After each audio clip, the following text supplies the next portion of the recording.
Look, a lot of people want people to stop playing with them, but to be honest, you first gotta stop playing with yourself. You gotta see yourself as a gift to this world. You gotta know that you know that you know that with every fiber of your being, that you that nigga and that bitch. That you the shit even when your shit stank, and that you big even when you try to shrink.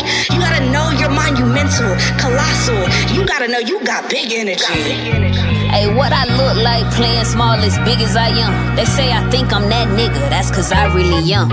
Man, stop playing with me, had to say that to myself. My biggest win was remember who the fuck I am. And that's on God, that's on mama and my ancestors. Every fall was just teaching me how to stand better. Now I'ma stand for my better self. Therapy inside my music, feeling like some better help. Now I walk around, never let the crown tilt though. Say we living in the last days, baby, this is what I've been built for. I'm the one that y'all sent for. God heard y'all cries, then she hit my line, okay, 10-4. Okay, let's go, let's go, let's go, let's go, let's go. I got so much on my plate though. Hungry for my best, so I won't let it go to waste though. Beefing with my past, that shit is cooked just like my steaks though. Well done, that's what God said. Couldn't tell you where to find the L from, it's not an option. Woke up to the version of myself I love the most. These birds want my bread, so I let them watch me toast. Cheers to the joy that just took over my body. I just made 100 racks off what people call a hobby. That's that God body elevation. Watch my levitation. They don't understand the growth, they rather credit Satan. I'm just saying I got magic in my bones, royalty inside my DNA. The world is just my throne. Fuck a demon time, God time is better. If they can't read the room, then I'll probably write a letter. Dear whoever, you were made from the dirt that has magic. If there's no space for you, then let them have it. You were made for greatness. Your energy ain't made for all these spaces. Why you think I'm on this track spitting harder than some braces? Remember who you are and never change it. You're a living God, so just learn to embrace it. Yeah.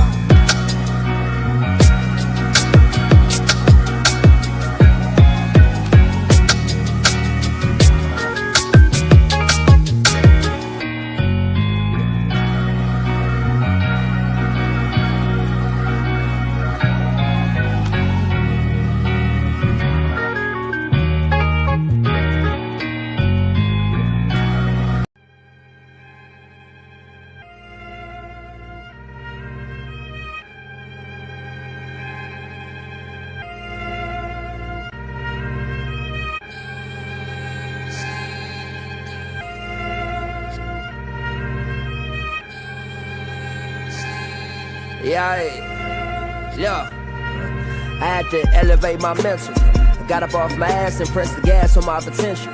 I tamed my temptations, now I'm taking care of my temper. I pull up to the function, skip the line, don't show credentials.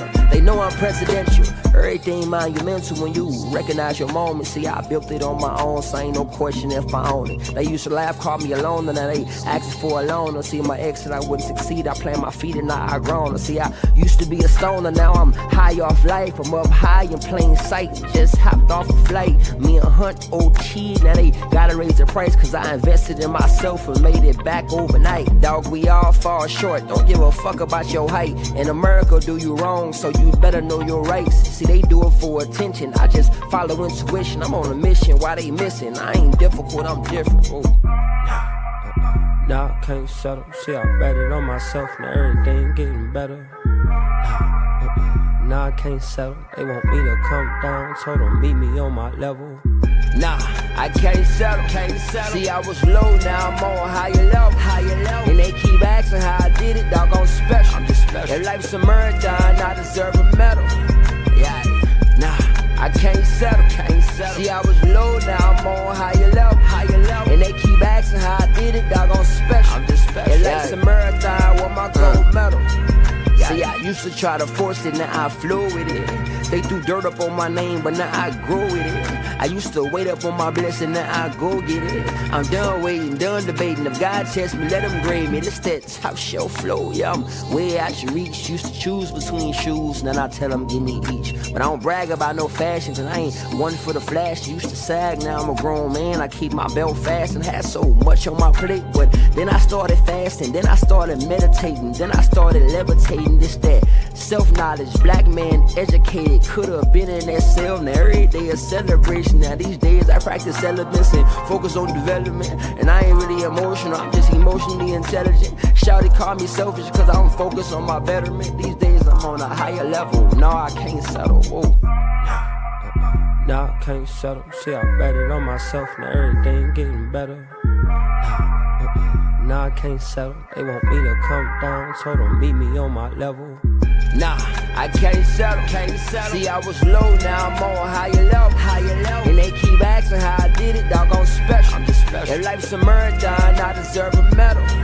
Yeah, nah, I can't settle. See, I was low, now I'm on higher level.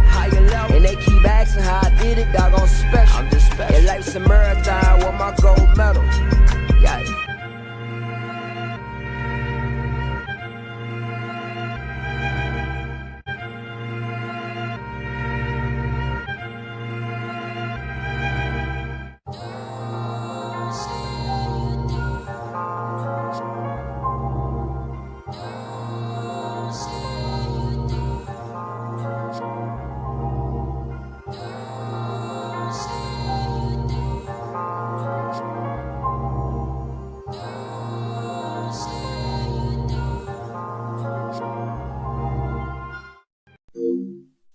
Everything's a vibe. Like, this is science. Everything's got its own frequency. We know that energy is neither created or destroyed, it's merely transferred or transformed. When we speak in energy. I don't even think people pay attention half the time in conversation when I say, I feel you. You said I read your mind the other day, but baby, we are just connected deeply in another way. That telepathy connection, energy that's manifested through that melanin, electric currents traveling kinetic. What you thinking? Call my mama. But my mama calling me. Coincidence, no higher common sense. I call it ESP. We are magic.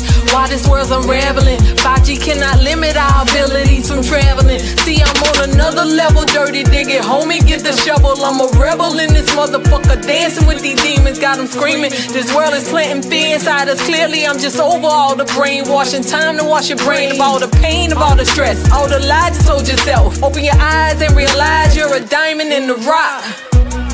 Don't let them tell you what you're not. It's time to show the world all this magic that we got with telepathy. So hear me clearly. For me, language is liberation. The words that we have, they define and describe the very things that free our mind, but only when we choose with intention and pay attention to the frequency of the words that we use to construct our realities. Who do you say that you are? I am. Those two words alone are the very beginning to a powerful sequence of awakening yourself to who and all that you are, have been, and will be. We talk in frequency.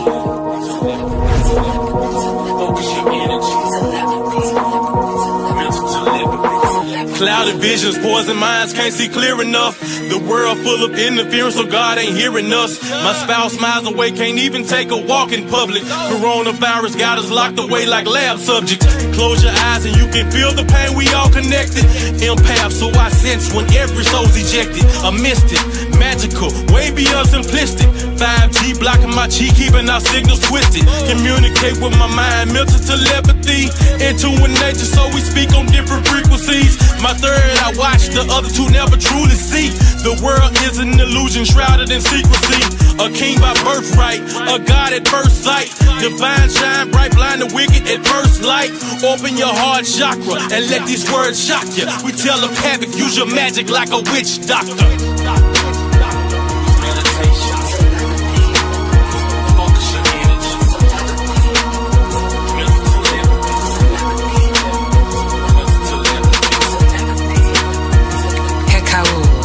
Kemetic or ancient Egyptian words of power that speaks to the soul.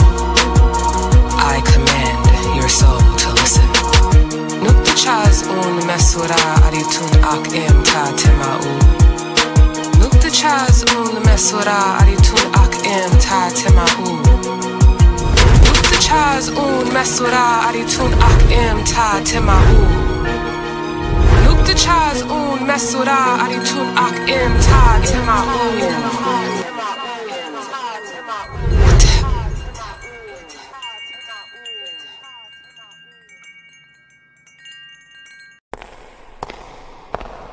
She's your queen to be, a queen to be forever, a queen who'll do whatever His Highness desires. Yeah, big fat nigga, off rip, big fat, got pulled like a crossbow, green like a snot nose, don't fool with lost toes, keep the Glock close, place a nigga try to meet me at the crossroads. Sheesh, made it out the mud to the top floor, upscale hood, baby, shop a Costco, small but I'm hard like a gallstone, back against the wall, let it ring like a wall phone.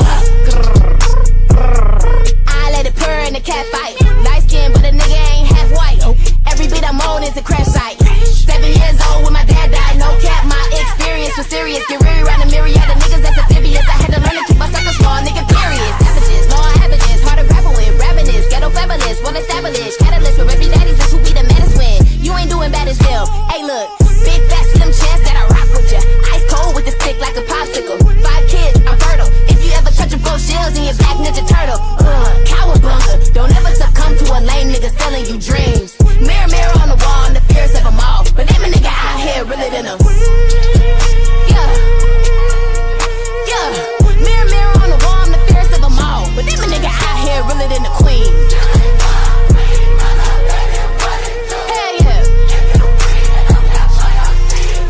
Use a hoe. Yeah. Use a hoe. Ba-dum, ba-dum, ba-dum. Ba-dum, ba-dum, ba-dum. Ba-dum, ba-dum. Ba-dum, ba-dum. Ba-dum, ba-dum, ba-dum. Ba-dum. Clean.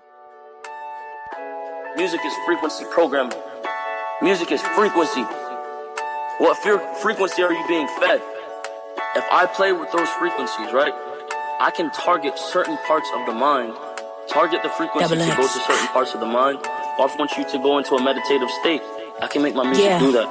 This is medicine music, prescription of frequency with a doses influenced by the state of the culture lacking some nourishment. Hella deficient in love, they needed encouragement, but taught to get numb off the drugs. Started to notice the loose screws, 10 of my toolbox, cause how can you mend an issue when you got a bruised heart and mentally been scarred, physically been barred, ready for rebirth, but spiritually it's been hard. Let me take you through some steps that I done learned, loved one, cause it don't happen overnight, this healing's earned, loved one. It come with practice, releasing your distractions, setting healthy boundaries and managing attachments. We made in God's image, but we started walking backwards when we gave away our power by submitting to a master. Then they pimped our infrastructure, changed the pricing in the package. Told you if you want it back, it's in blood cause they attacking. If you want to free your mind and free your spirit from the toxic, gotta vow to kill the poison of the snakes that's in your garden. Only giving your attention to the things that bring you honor. Keep your vibe sucker free and your circle free from drama. Shit, life crazy when you really think about it, and shit could get wicked if you really ain't moving solid. I'm praying you don't risk your whole life just for $1, and you conquer your demons before you end up getting conquered. So I gift you this medicine music. Yeah, I gift you this medicine music. Felt like I needed an umbrella for the rain, cause life was handing lemons, so I made some lemonade. You can sit with this medicine music. Belly of the beast to swallow you up for profit. Call it capital gains and they ain't even lifting proper. I aim to break the cycle my grandma passed to my mama, cause the DNA carry generational wealth and trauma. Encoded with a message, unfolding to your blessings. If you walk in your purpose, you can heal your family lineage. Work smart so I can leverage all of this time invested. Sing about me when I go, I lived everything I was destined. Victory over obstacles, 2020 my opticals. Cutting out all distractions, applying knowledge, I got the tools. Lesson learned that I got it, you junior die. Spark the fuse, step die. Spark the fuse, no way, I'ma lose this weight I carry heavy, but my ancestors heavier. Thought I was moving steady, but now I'm moving steadier. Gave my burdens to God, and now I'm feeling merrier. Got my eye on a lover, imagining I can marry her. And now it's come a time where you gotta pick a side, or whether or not you gon' contribute to Earth's demise, or if you gon' be one of them ones that embody light. Cause the future gon' be fucked up if the kids can't live their life. So I offer you medicine music. Yeah, I get you this medicine music. Yeah, ayy. Feel like I needed an umbrella for the rain. Cause life was handing lemons, so I made some lemonade. You can sit with this medicine music. I gift you this medicine music. Yeah. The brain processes information electrically. It communicates with a cellular structure electrically. And it operates within a certain band of frequency. Frequency.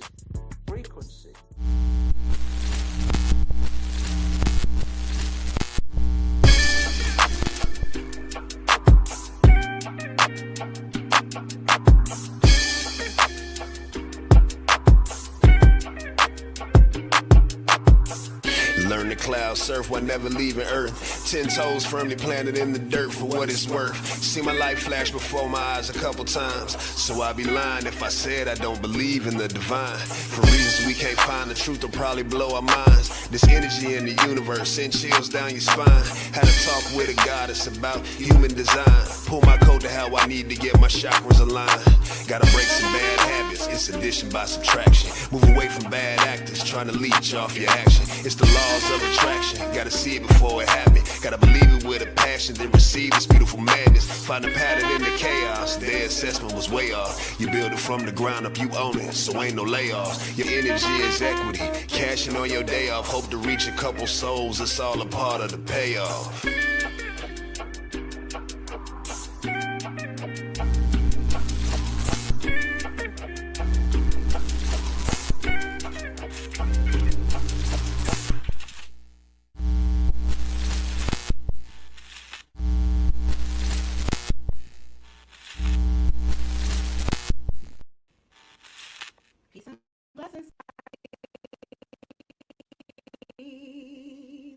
Peace and blessings. Welcome to Pronoia Starseed Podcast. Thank you for tapping in tonight. Normally, in this season, it's been Transformation Tuesdays, where we talk about things that transform us from the inside to the outside. But tonight, we are taking it back. We are throwing it back to the old school Pronoia Starseed Podcast, season 1, 2, 3, and maybe even 4. Yes, those were the seasons we had Tarot Tuesdays. And you could tap in and get you a free reading to find out what divine has for you. Yes, yes, yes. Those were the good old days, and we are bringing them back for the month of August only. So thank you for tapping in tonight. Make sure you like, share, and subscribe so people know we are live here tonight so that they can get themselves a free reading. With all that's going on right now, I can't imagine not wanting to know what's going on. Just at least getting a little hint. Okay. Hey, Mika. Hi, girl. You here for your free reading, girl? Peace and blessings. Thank you for tapping in. Thank you. So tonight, our Starseed reader is Mahatma Starseed. That's right. You guys know Mahatma. She is our sound frequency healer, and she has also been here as a reader several times on Pronoia Starseed Podcast. So, without further ado, I will bring Mahatma to the stage. Hey. Oh, wait a minute. I'm all like, hey, she is not here yet. Peace. I've landed. Yes. Thank you. I'm so glad you are here. Look at your backgrounds, all pretty. Thank you. I worked very hard on it. We already got somebody in the building ready for their read, but I would love to talk to you a little bit about tarot for those who are not like very familiar or have heard, all the spooky woo-woo. All the whatnots. Yes. Give me your insight on tarot. Well, I would say my first introduction to tarot really was like eye-opening. Peace and light. And I really like the story that tarot offers us. It is an expansion of the portals that live within our DNA, as well as like our I always mess up these words, but our archetypes. Archetypes, yep. Yes. Yes. it helps us to like really define like, you know, where it is that we're actually being at, where it is at that we're in a journey of or in a quest of. And because there's so many different ones, it's so interesting that you say that because I'm very particular about the kind of tarots I have. It's a lot easier for me to jump onto a like a divination deck or an oracle deck. I'm very, very choosy when it comes to a tarot deck because the type of introduction of what you're experiencing is very specific. It's very specific. It's because it lets you know very like right off the bat whether you're dealing with major issues or smaller issues. And because of that, I like to get stuff that are really expressive and like very detailed. So I end up getting a lot of high vibrational tarot decks that I have learned. And well, you know, I'm just a divine being, so I like to give divine readings. Yes. And that's what I like I guess I want to explore and just kind of emphasize to people that like, you know, a lot of tarot readers that I know personally are divine beings. They are using this as a tool to tap into the divine. They trust their own energy because they know their energy, right? So they know if they're Right. working with a negative, they can feel the negative energy. You know, Yes. all energy likes to speak. All energy wants to come through, but it's about the person, right? And what energies they allow to come through, and they can recognize if they can recognize the energies that they are working with. You know, Yes. I feel like tarot has always been like, first of all, I've started off by like getting readings, and I've always been intrigued by, of course, the art in tarot. And in, of course, I love oracle cards. I'm a big oracle person. Like, I love oracle messages because they're so clear. Whereas tarot can be very interpretive, right? So it just depends on the reader and what they see in the cards, plus how they're feeling and the intuition they have. And Yeah. everybody reads differently, right? So but when it comes to Oracle, it's kind of like divine is just sending you a straight up message, Yes. straight to your yeah, straight up Yes. whatever message it is that you need to hear right now. I need to give it to you right now. And Yeah. so, and I love that the tarot deck comes in so many different types, right? You got the Hmm. rider Waite, which is like the original tarot deck that most people have when they're first starting, but then it expands. Standard. Yeah, the standard. And I love that deck. Like, I love the story behind the art on that deck, and that is a black woman's art on that deck. And a lot of people Mhm. do not know that. Yeah. And she had passed away, but it is a black woman who created the art on that deck. So, I think her That's name is cool. I Cassandra. look forward. I'm always like expressive out the box, and I look forward to when we get more. Um, like I really want to do a tarot deck with with Bible verses.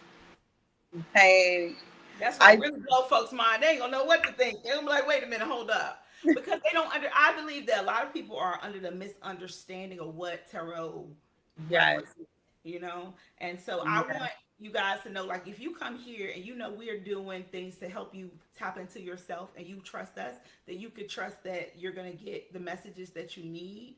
And that's why I have selected certain readers to come here. You know, we don't let everybody read here because you guys trust us, right? You trust this energy that we give. So this is a sacred space. And yes. also for the reader, it's a sacred space because everybody don't want to be exchanging energy with everybody else. So we want to make sure that your energy is pretty good too coming up in here. Okay. 100%. a Yes. 100%. Because working with tarot, doing card readings in general, they pull a lot of energy. And one of the things I've learned is I'm really big with doing 3 card deck readings, because I feel like the oracle gives you like the overall story, where the tarot is going to be like, it's going to be like diving into like, okay, well, this is where it's happening at, and you need to come from this angle in order for you to understand your oracle reading. Yes.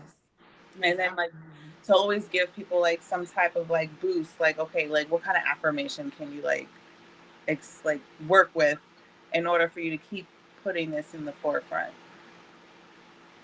And that's what, yes, I feel like, a lot of things are misunderstood because they aren't studied. They aren't even looked into. They're just taken at surface level. So thank you all who tapped in. Again, this is Tarot Tuesdays. Mahatma Starseed is our reader. I'm going to tell you the rules of Tarot Tuesdays, and then I'm going to ask you also, Mahatma, if we start to slow down a little bit with getting any requests, we can do a collective read for like the energy that's going on right now. Oh yes, definitely wanted to share some Lionsgate energy. Oh yes, yes, excellent, excellent. Yes, I almost forgot about the Lionsgate. That's what I was like, oh yes, that's right on time. We are right in the in that energy. So, all right, Mika. All right, you still here? Because you're going to be number one since you were the first one in the door, and I'm going to explain the rules for Tarot Tuesday. So, first of all, if you would like a reading, all you have to do is say me in the comments. Okay, so say me and put your name, the name that you go by, the name you would like for us to address you as. Please put your name because sometimes, you might have, you know, beautiful butterfly. You don't want us to call you that. So put your name on it. Okay. The second rule is that you have to stick around for your reading. So as Tarot Tuesday goes on, we normally get a lot of people coming in and then they don't want to stick around. They want to come back and come back and forth. If we miss you, if we say your name and you're not here, we're not going to read for you. So we need you to stick around, support each other, and understand that in tarot, sometimes you may not ask the question, but the message may be for you because you're here. Your energy is being read regardless. You're in the building. So notice sometimes messages will come for you. I like to listen to all the readings because sometimes all of them be resonant. I'm like, okay, spirit, I hear you. So, but again, if you would like a free read, I see Mika said me. You put it there. Also, is you have to like, share, and subscribe to the podcast. So make sure you share this post, like this post, and subscribe if you're not already to the podcast. All right. Hey, babe, let's go, Lady Saturn. Oh, her name is now Baby Roots. Hey, Baby Root. Thank you for being here. So the rules again, say me, put your name. You have to stick around for your reading. Like, share, and subscribe to the podcast. So you know that we are live here. This is our first Tarot Tuesdays back. So I'm going kind of slow because I want to make sure people come into the building. Look, hey. Hey, Queen Kia. Hey, girl. Okay, this is wonderful. Some of my favorite people are in the building. Thank you, thank you, thank you. All right, so Mika is first. I am going to go off the camera. I'm going to just be talking from backstage to let you know who's next. I'll pop in if it slows down a little bit and we can do the collective. Yes, please. Thank you. All right. Exciting, exciting, exciting. Peace, peace, peace, peace, peace. We're working on getting a second view. Here we go. We got a second view over here so that I can share with you exactly that I'm shuffling. I like to show the real time, and the ambiance of like, this is this now energy. This is the ambiance. So I definitely was sitting in this energy for tonight's reading, and Spirit was like, we got to come from just ancestral connectivity and that Mother Earth energy, because I'm all about grounding and lifting, and it's so much more fun to be able to share that access to other individuals. So tonight I will be working with my ancestor deck. It's my Gala Gitchi. I've lost I didn't lose it, but it has dissipated. Let me see if I have the book. I can at least see it. I do have the book. Oop, and it will mess up my life. Hold on. Keep it safe. There we go. Back to business. Okay. So this is my Gala Gitchi deck right here.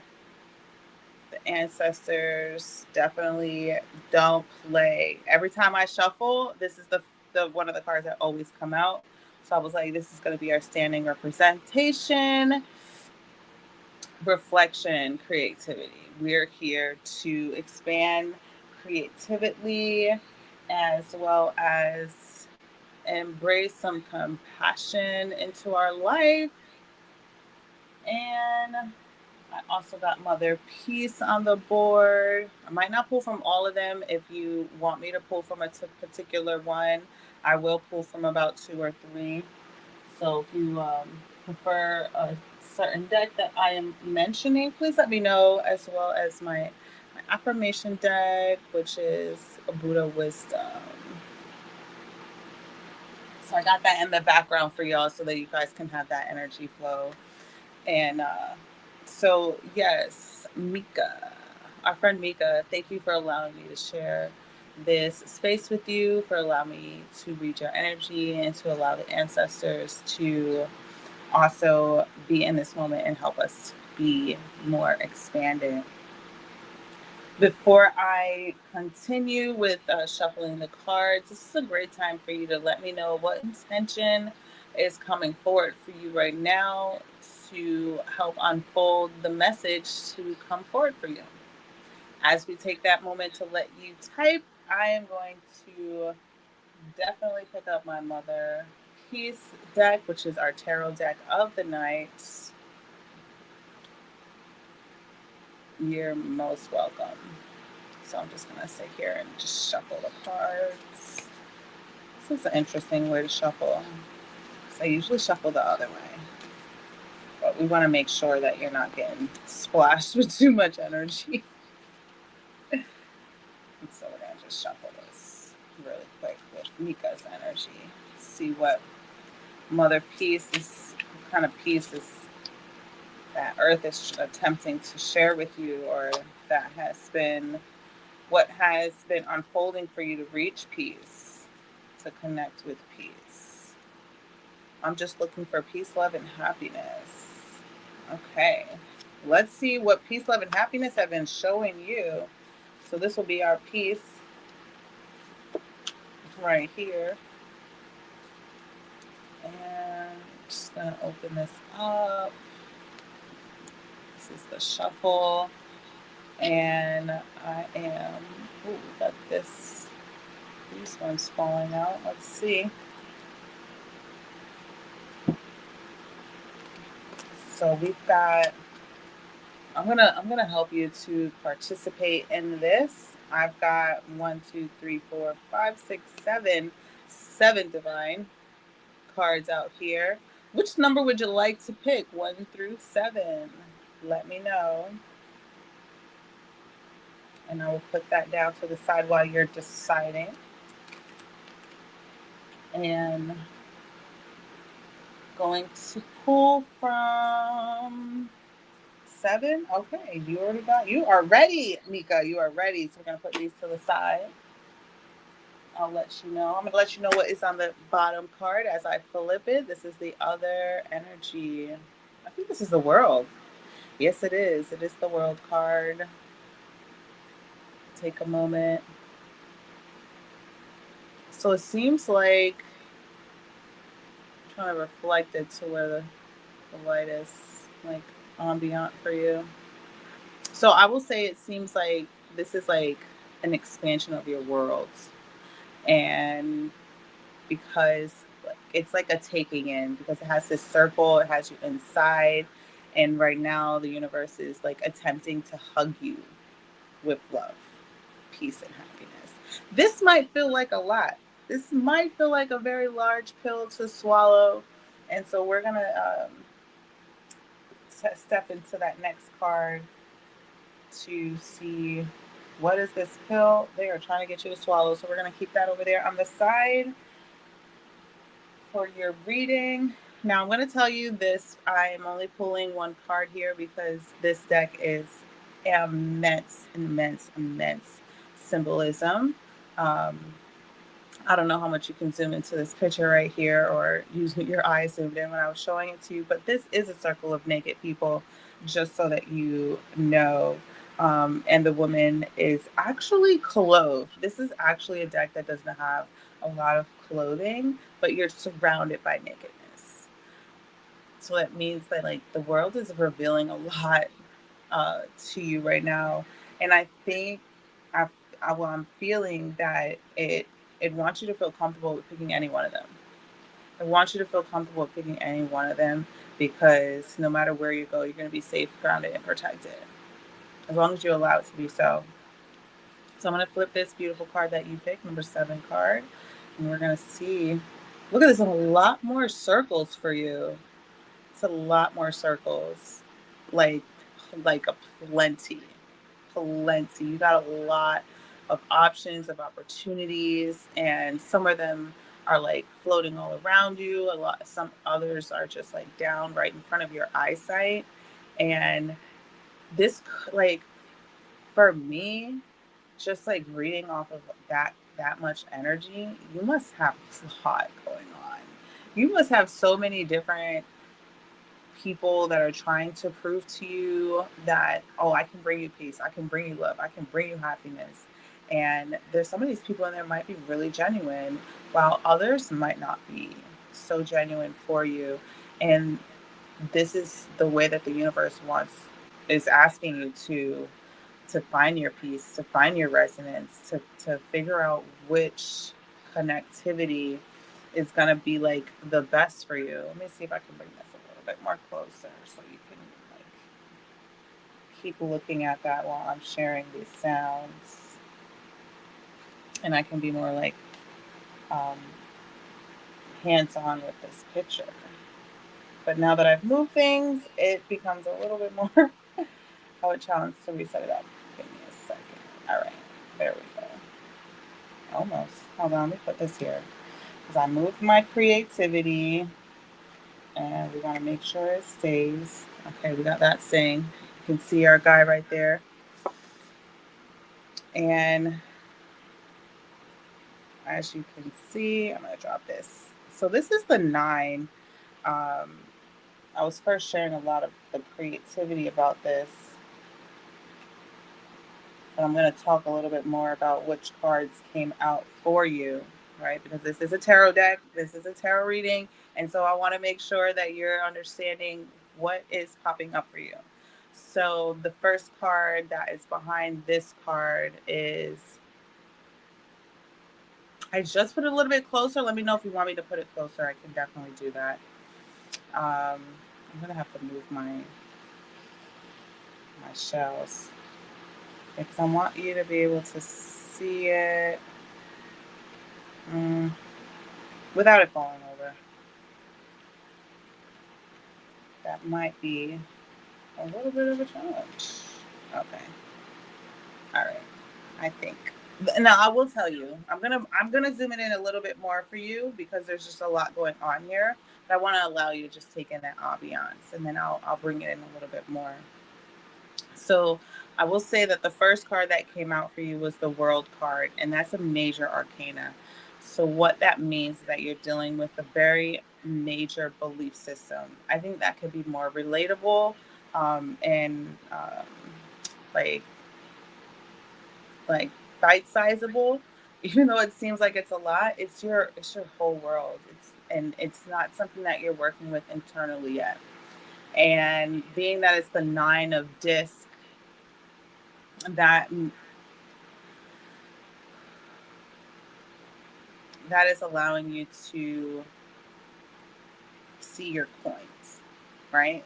You have a lot of coins, you have a lot of value around you, and that's why I was saying like you have so much energy being offered to you at once, and it all seems so valuable. And the 9 is transformation, which is interesting, right? Because it's Tuesday.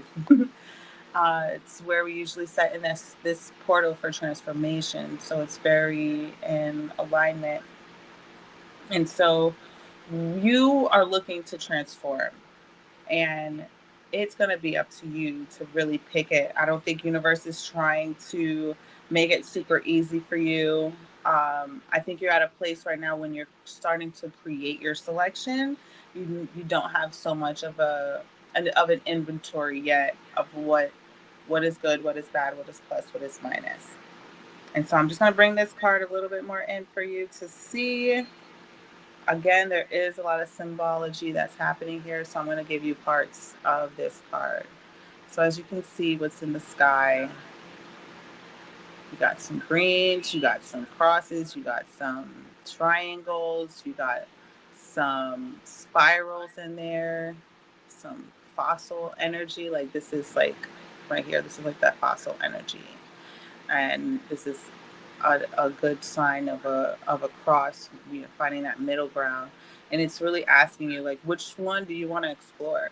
Maybe everything is valuable for you, but you need to figure out what part of it is valuable, and not just let people be like, oh, look, I have this shape. It's a different shape. You've never seen this shape, and I'm going to be valuable for you.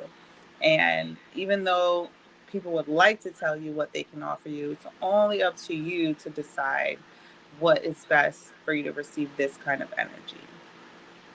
Let me know what's coming forward for you as you're reading this. I will give you more description in here.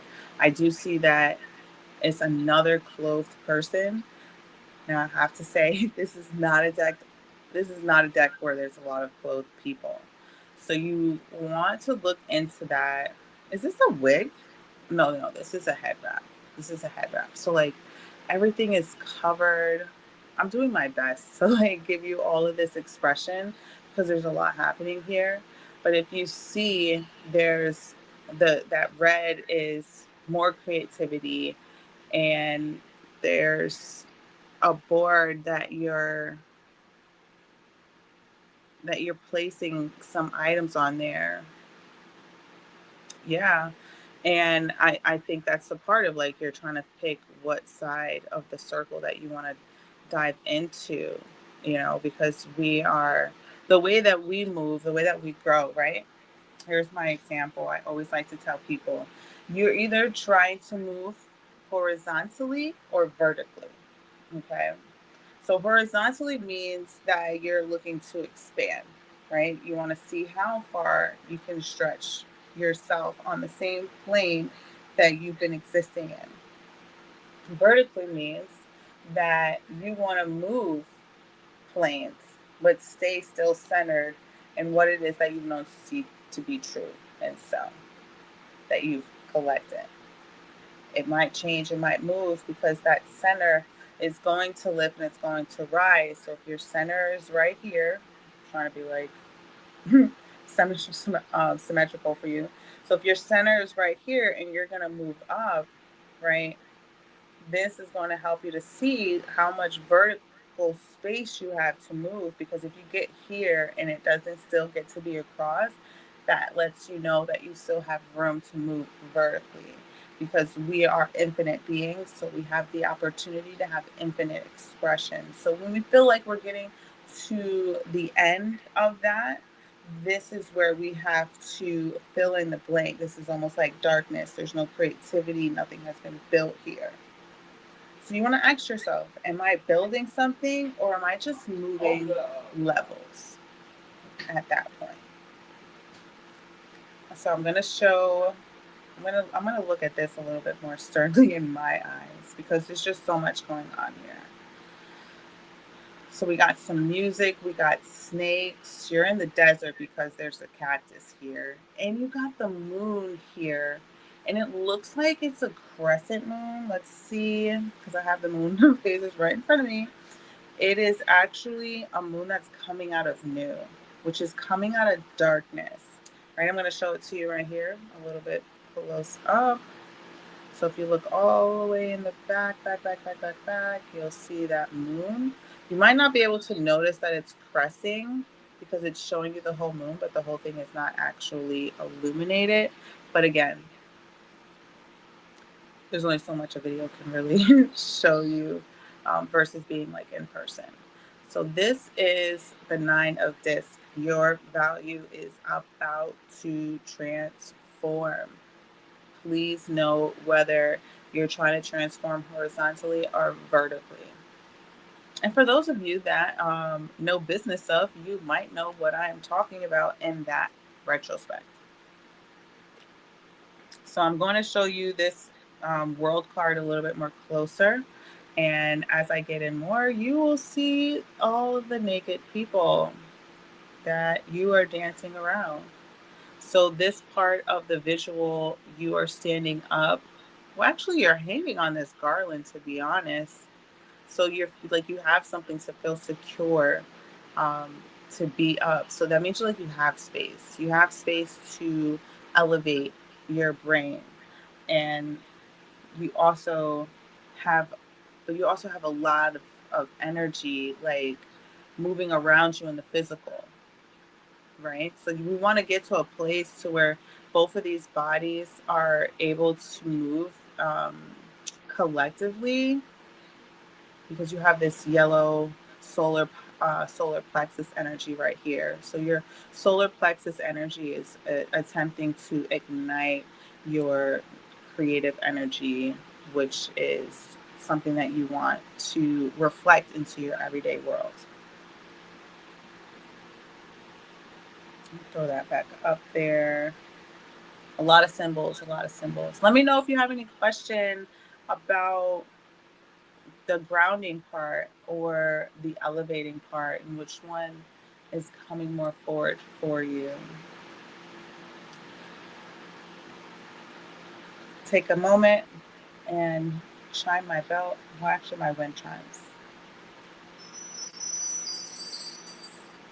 Appreciation.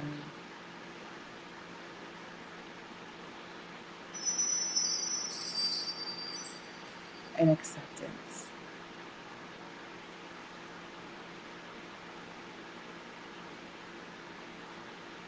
I'm going to take this moment to pick up the ancestor die so that your ancestors can give you a moment. Oh,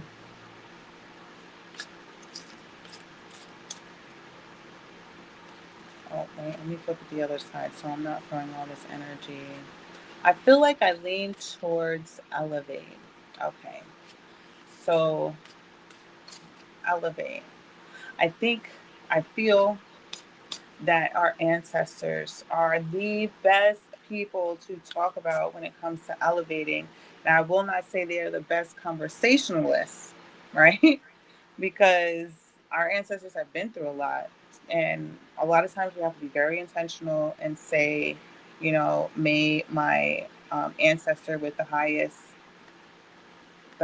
intentions help me through this. So that way we don't just get any old ancestor, because not all of our ancestors speak with grace and speak with help. And sometimes they speak with a little bit more of cryptic messaging, because they're going to tell you what they think is right, even though it was only right for them at that moment. And we got to discern that. But again, like I said, in the physical, that is being brought to you to move through.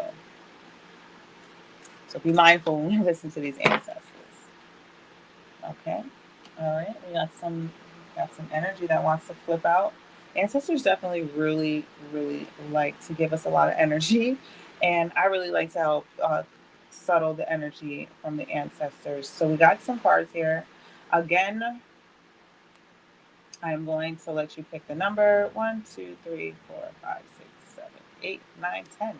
We have a solid 10 here on the board. If you want to pick 2 numbers, by all means, you can pick 2 numbers. And I will pull them out for you. This is your ancestral message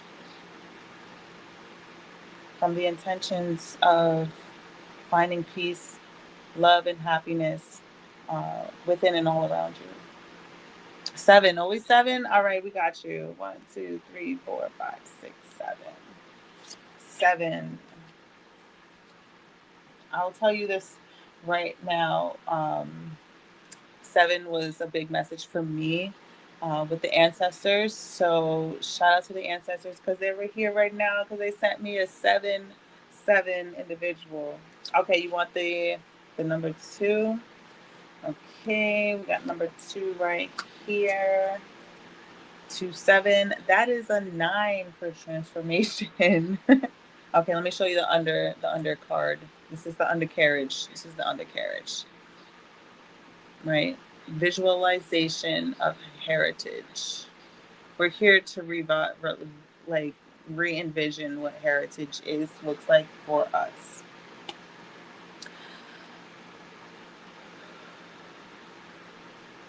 Thank you, ancestors, for sharing this light and this gratitude.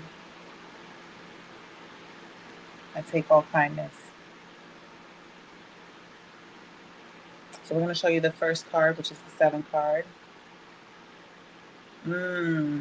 We've got tenacity. Okay, we got a little froze. Tenacity, testimony. I have to say that the ancestors, they're very repetitive and they're very fixated on us having tenacity. It comes across so many times. Tenacity, tenacity, tenacity. You can take an example from the best or the worst individual and see tenacity. And this is my worst example. This is my worst example to offer, but it tracks. And I know it has been shown a lot more, like on social media. People have been talking about it more. But most people that have addictions to drugs, right? We like to call them like crackheads, right? And they usually don't have like money because they spend all their money on crack, right? But not a day goes by that they don't wake up and say that they're not going to get crack today because they don't have money. By the end of the day, they will have the drug that they want. That is what you call tenacity. I can't stress enough how important it is for us to wake up and know that everything that I do is going to move forward because I will it so, and I insist it so. And this part of tenacity is emphasizing under testimony. Okay, so testimony for the ancestors is a really you got 2 tenacities. They are not playing with you. They want you to double up on your tenacity, boo. I can't lie. They want you to double up. I'm gonna make sure you can see both of them. And you pick these 2 separate cards all the way apart. 2 ends of the spectrum. 2 and 7 equals 9, which is transformation. You have double reflection cards here with that testimony. It makes me even want to pull my book out so I can just read to see what the ancestors say to... I think my other phone might have died. It did. But it died on the tenacity. My phone couldn't even handle it. It couldn't even handle it. So we'll let it stay there until the picture wants to go away. But I'm gonna throw it up in here. Mind you, this is the leading photo on the cover. Okay, so it is probably the reason why ancestors were like, pick this up. This is the Gallagher Wisdom deck. Gallagher is one of the ancestors from everything that has happened, right? And the heritage of this land that we are all rising up from, elevating from. We're all removing ourselves from this dragged out history that hasn't really given us a lot of things to be proud of. It's actually created a lot of shame for us. So a lot of us feel like I need to move away from the shame. I need to transform this shame. And we have to understand that when we do the historical work, and we understand Gallagher were a very large tribe that spanned from Virginia down to Georgia, and they had a lot of land. I'm not going to dive into too much, but this is a very strong ancestral lineage that we can connect to. Even if we're not actually from this island, we are living on this soil, and those ancestors will be willing to help us with the right intentions that we set. Oh, I put the book down. Let me go to reflection. We're gonna go to reflection. Tenacity. You got the tenacity. You know that means, that's telling me that you might be holding back, and that's why you have so much. That's why you have so much happening around you, because you haven't put a staple into the tenacity. I feel like this is what is being asked of you to utilize. So I'm going to go to, let's see this page, what they're talking about. Okay. Oh, y'all, see, I knew it. I knew y'all going to go there. So Fort Moses sits at the southernmost end of the four-state Federal Gullah Geechee Cultural Heritage Corridor. It is the first North American free Black-owned, established in 1738 by about 100 runaway slaves from South Carolina to escape slavery in the British colonies. The Freedom had traveled to the Spanish colony of Florida, where their freedom had been pledged if they declared allegiance to the King of Spain and joined the Catholic Church.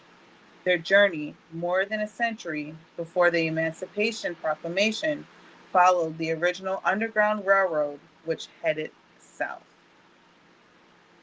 Fort Moses was the northern defense of St. Augustine, the nation's oldest city.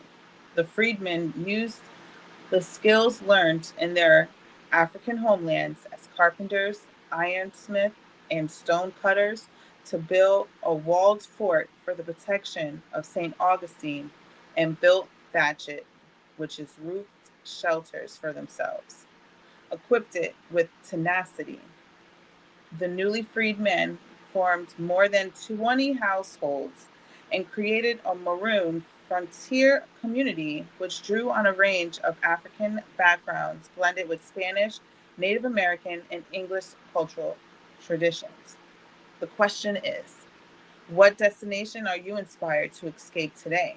What articles or conditions of enslavement would you be certain to leave behind? Now you understand when I say that the ancestors don't play. They are calling for us to do the work.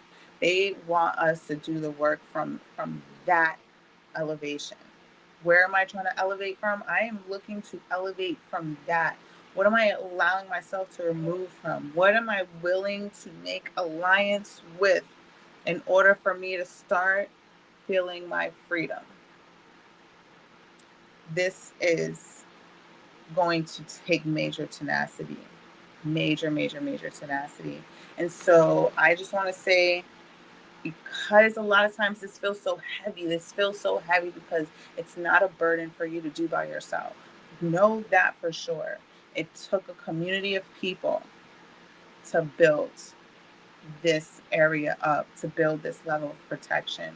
So prepare yourself to have the skill set before you go out and run to change the world, right?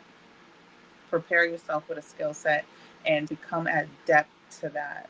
That's the message that I'm hearing come through while we, remind ourselves to stay grounded, right? Because when we go back to the Mother Peace cards and it talks about finding something, I got to bring it back to you because we lost that the second window.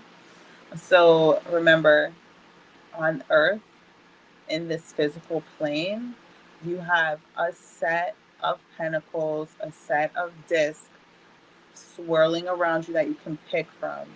You do not have to go straight to stripping yourself of this new age modern being to where you go all the way back and you just want to live for the ancestors. Ancestors want us to live for ourselves. That's number one and key. Have the tenacity to do that first. Live for yourself. Pick the things that give you the best energy. and make sure you don't let the things that are a part of it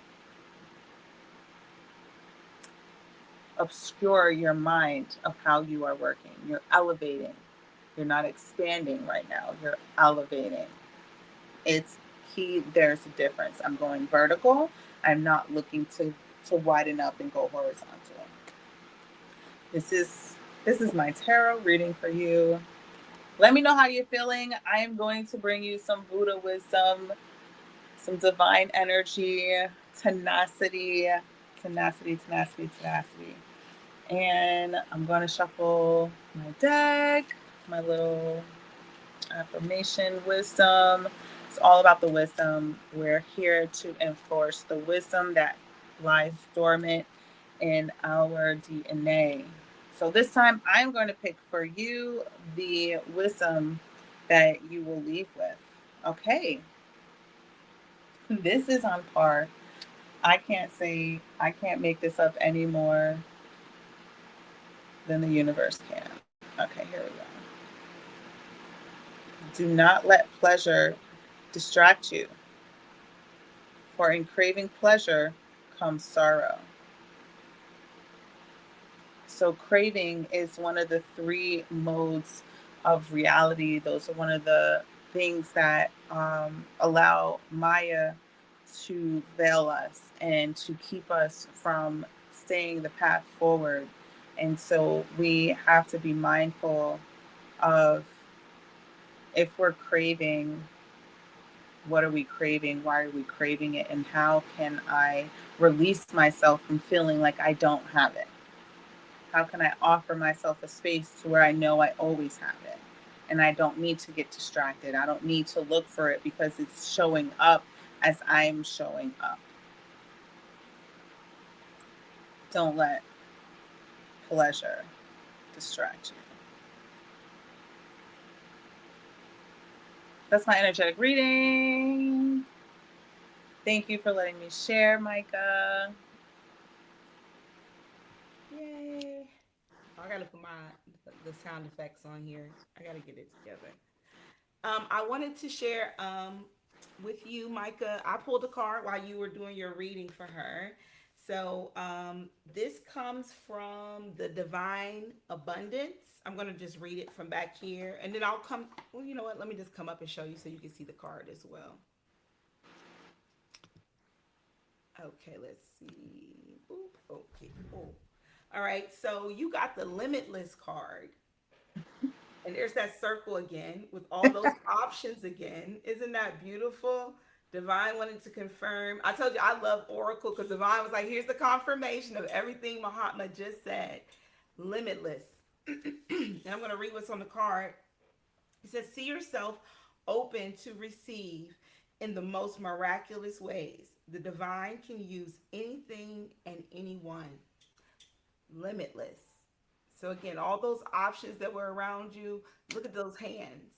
And you can have them all. It's limitless. So shout out to you and shout out to Divine and your ancestors for the confirmation of what a beautiful extended reading you got tonight. Shout out to you for getting the first hour reading like on Pronoia Starseed. Like I was like, dang, I'm about to get one of these readings right here. This the kind you be paying like $150 for them in depth. Like, look, honey, look at the color. Don't you see? She went in depth. Shout out, yes, much love. But yes, thank you, Mahatma. I'm gonna pull a card for everybody backstage as you read. Yes. Divine Abundance deck, because it was just calling me. I'm just sitting here like, which deck? Yes. So. Yes. You know, usually my phone doesn't die like that. That was crazy, but it got stuck right there. And that was so crazy that Tenacity came out twice too. I want to just tell you, like, that's the confirmation, because you said it before you even, the second one came out, you said, Spirit keeps repeating this over and over. And he was like, yeah, and again, and I do, and yo, I'm backstage having a good old time. So yes, I'm gonna pull a card for you guys too. And next up is Queen Kima. So let me boop boop. There she is. Okay, Queen Kima, we're gonna take a moment and ring the singing bowl. disperse some of that energy, relieve those ancestors that were holding space for us.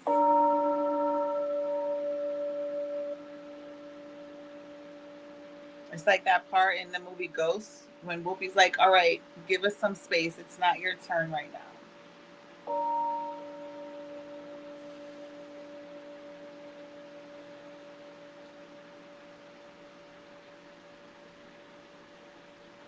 So just so you know, this is still the overall vibe for tonight. And I just want to thank you, Queen, for allowing me to share space with you and your ancestors tonight. We're going to have some more fun. I got to let you know, our ancestors want us to have fun, but they also want us to do the work while we're having fun. And I absolutely enjoy giving ancestor readings. I enjoy allowing the ancestors to speak through me. As much as I love the other entities and elements that get to speak through me, ancestors, you know, they are my rock, they are my pillow, they are my magic carpet when I need them to be. So they definitely always get a lot of attention out of me and as much detail as I can. So I shuffled my cards. I'm not sure if you were able to see the decks that I had before. If you would like to share with me what your intention is, and if there's a particular deck that I showed that you would like me to pull from. As of right now, I am shuffling for your energy.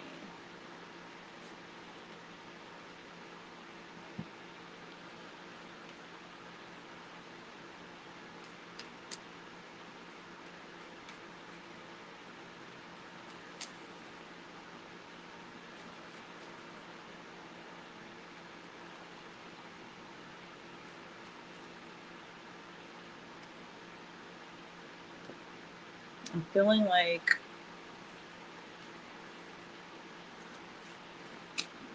little bit of a vibe here. A little bit of a vibe. Yes. Would you like me? Do you know which cards I had? Did you see? Were you here when I was showing my decks? Did you have a particular question? And if you saw what decks I had, please let me know if there was one of interest. I have just finished shuffling everything. So again, I have a compassion cards. I have Mother Peace cards. I have Ancestral Gala Gitchi cards.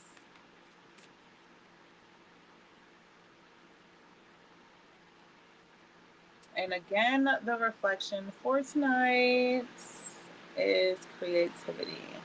Okay, so I'm going to show you the covers of my cards. This is my compassion,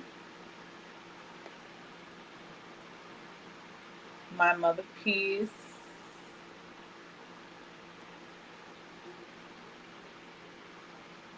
my Gala Gitchi, favorite ancestor deck. It's very difficult for me to grasp something.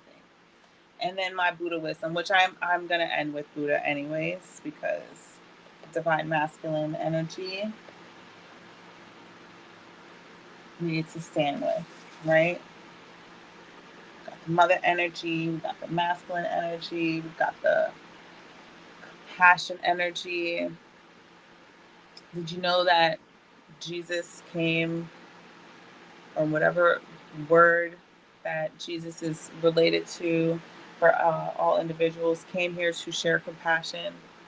That was his overall message. And a lot of the deities that come from the Indian culture, they came to actually share spirituality. And this is why a lot of times things have switched up. So have different meanings and different unfoldments of what we're talking about. So Queen says she would like to focus on work, relationships, and I believe you said the ancestor deck, but I didn't catch the other comment. It kind of went away really quick. Okay. Ancestors, but let spirit guide. Got it. Got it. I'm definitely that could be why I'm feeling the whole compassion deck for you, because work relationships is what you're looking to focus on. And compassion is really cutthroat. So I'm going to just say take a deep breath, because we're going to do some ancestors and some compassion right now. So you're going to take a deep breath. I'm going to inhale, new breath, exhale, new moment, inhale, new breath, exhale, new moment.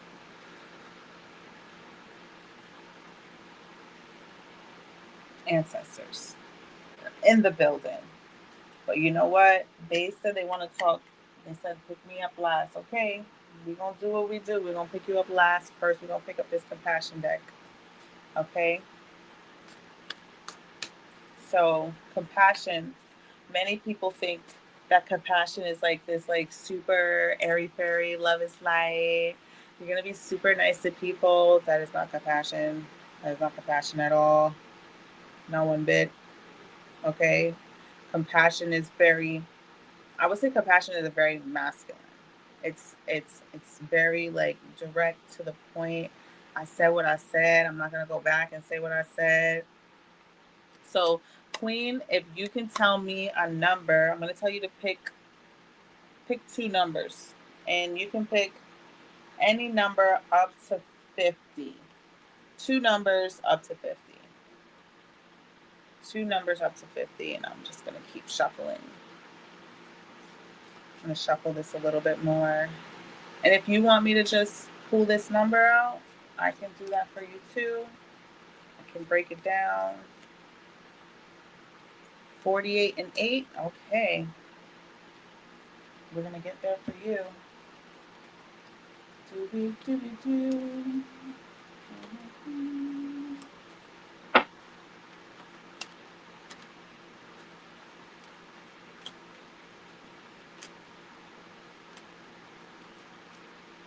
Oh, I got 48.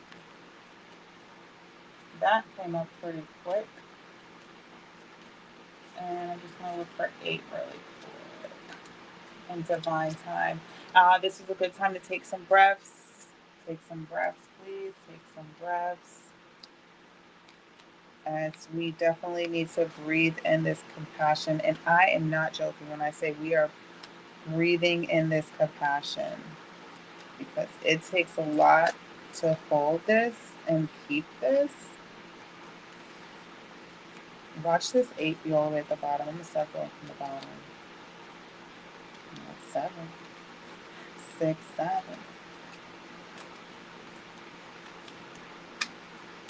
What if they stole my number 8?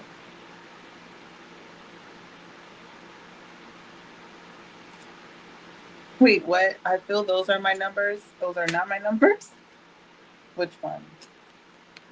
I found them though. Okay. We have got your compassion cards.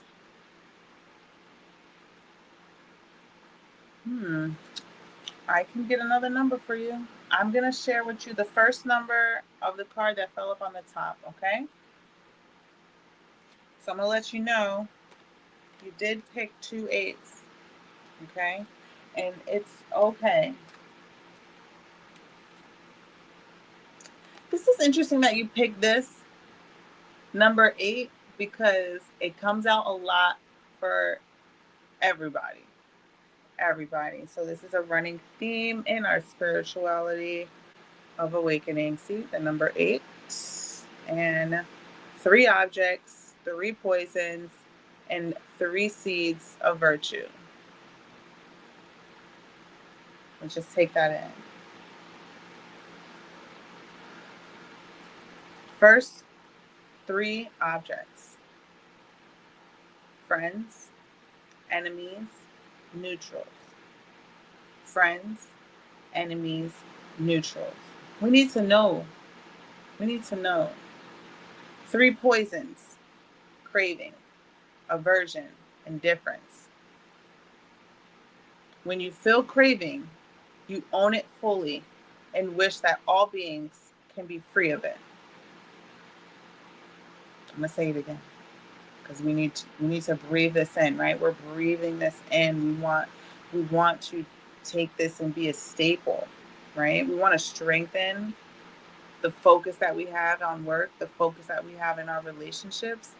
They are very serious when they say, when you feel craving, you own it fully and wish that all beings could be free of it. When you feel aggression or indifference, you do the same. When you feel aggression or indifference, you do the same. If we can't wish people to be free of something that we know that we are struggling with ourselves, how will we ever be free ourselves if we want to keep seeing other people experiencing it? To let it go, you must let it go.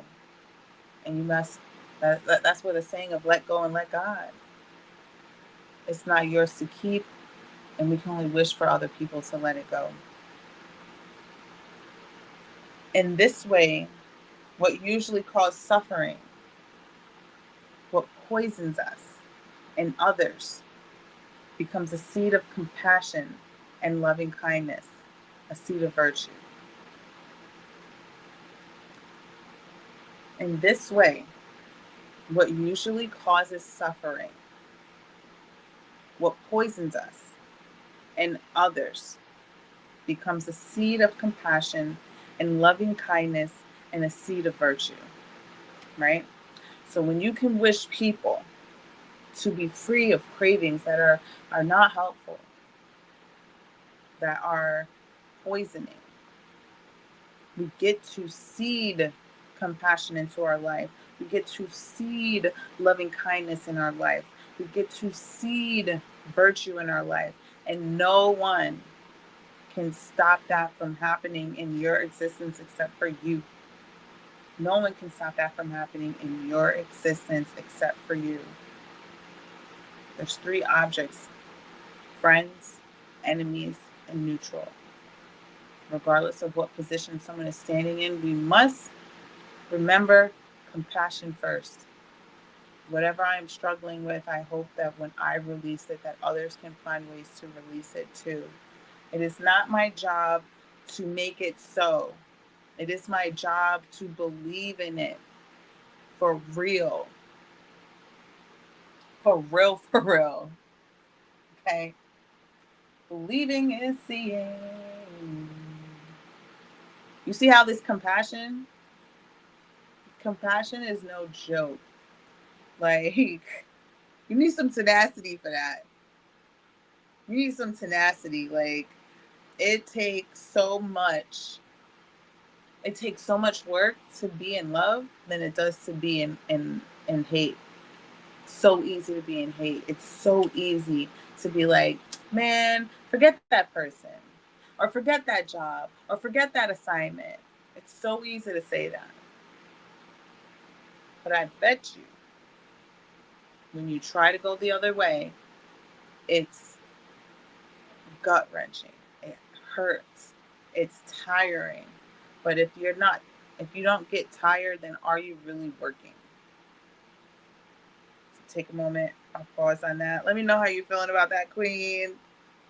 How's your compassion feeling right now? And for all those out there listening, compassion matters and it works. I can attest to that. And I use it when I get into these low spots, when I'm like, man, all these people, fuck them. And then I'm like, God dang it. I need some compassion for this moment. Or just compassion for myself because I'm upset and I'm sad and I need to get through this. And I can't think about anybody else until I can find my way to my happy side, to my plus side, to where I can see myself free of craving the anger. And I can see myself living in the love, in the light.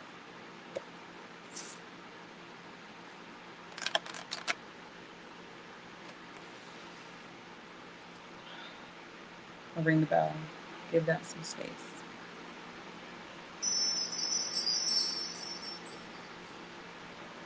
You know, I love to do readings. I love to share the energy, and I don't do it just anywhere. I don't just do it just randomly. I I have to do it with like some purpose. I have to do it with acknowledgement. I'm an empath. I take on everyone's pain. That sounds about right. It sounds about right. But it's that loving kindness. Yes. Yes. Is it loving kindness? Uh, I always mess up this guy's name. I'm really bad with names, y'all. So it's like, it's THIC. I really mess up this guy's name, but he's really big on love and compassion. I think it's, you know what, a good book for you to read is The Art of Communicating. I think he's the one that wrote that book. And I believe he's the one that inspired me to take this compassion. Like, it vibrated to me.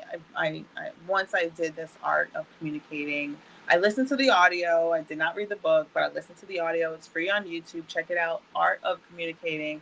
Absolutely sent me over the moon and really helps me to direct myself to finding levels of compassion in moments that are absolutely difficult for me. So yeah, compassion is very masculine. It's very straight, very straight. So I'm going to just go and jump into this next card. This is the 48. Oh yes. This reading is a spot on choice for this number 48. Training without bias in all areas. It is crucial always to do this persuasively and wholeheartedly. I think this is just like doubling up on what I was saying about compassion, to where you have to double down on this. It needs to be non-negotiable. Like, this is a non-negotiable characteristic standard that I carry with myself on my chest. Carry with, like, you can't remove this. You can't remove this like you can't remove my skin. And if you try to remove it, it's gonna hurt. It's gonna hurt. But you got to put it there first. So the commentary here: it is important to include everyone and everything that you meet as part of your practice.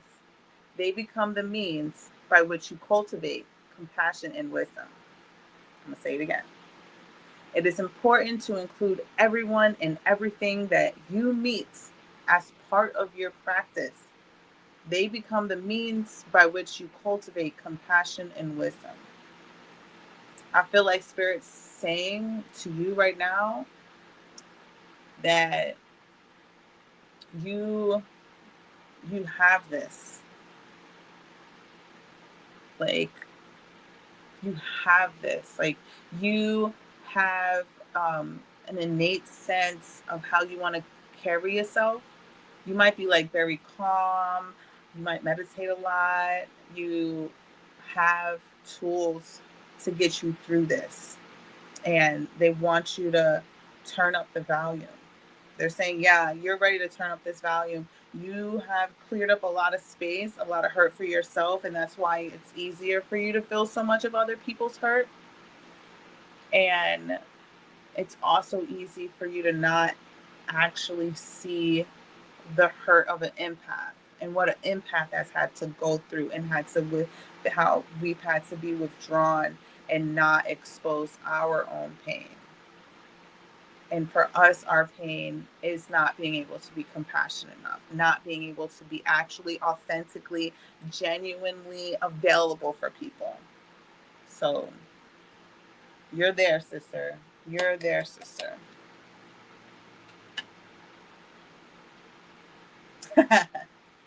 This was the one that I said I was going to pull for you. This is the 22 card.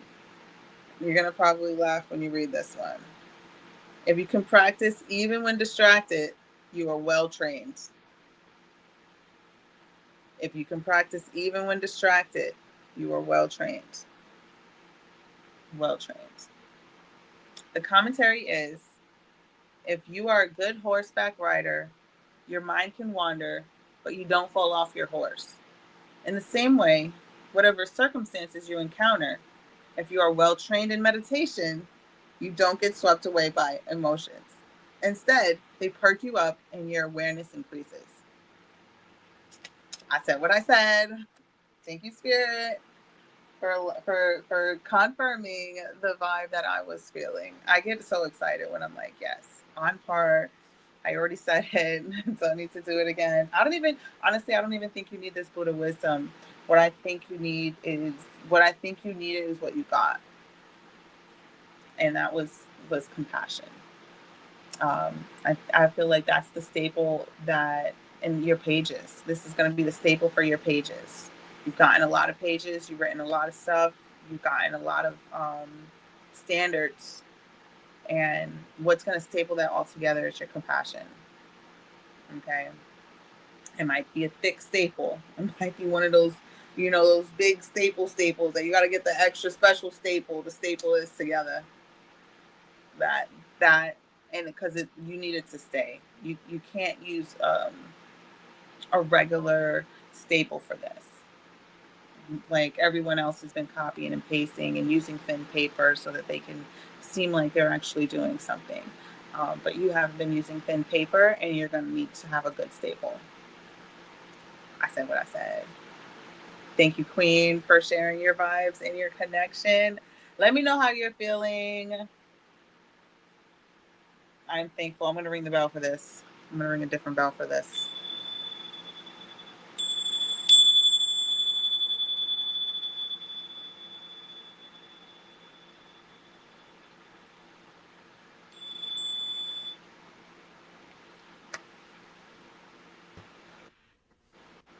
So I pulled her cards early on before you started the reading. When we said her name, I was like, let me just go ahead and pull these cards. So I wanted to only pull one card per person, right? But Spirit, I have to do what Spirit tells me to do. Even though I'll be like, give me one card, you'd be like, no. So it's crazy because earlier you mentioned the first card you pulled was 3. It had to do with the number 3. It was 3 this, 3 that, and 3 of the other. It was like 3 passion. Yeah.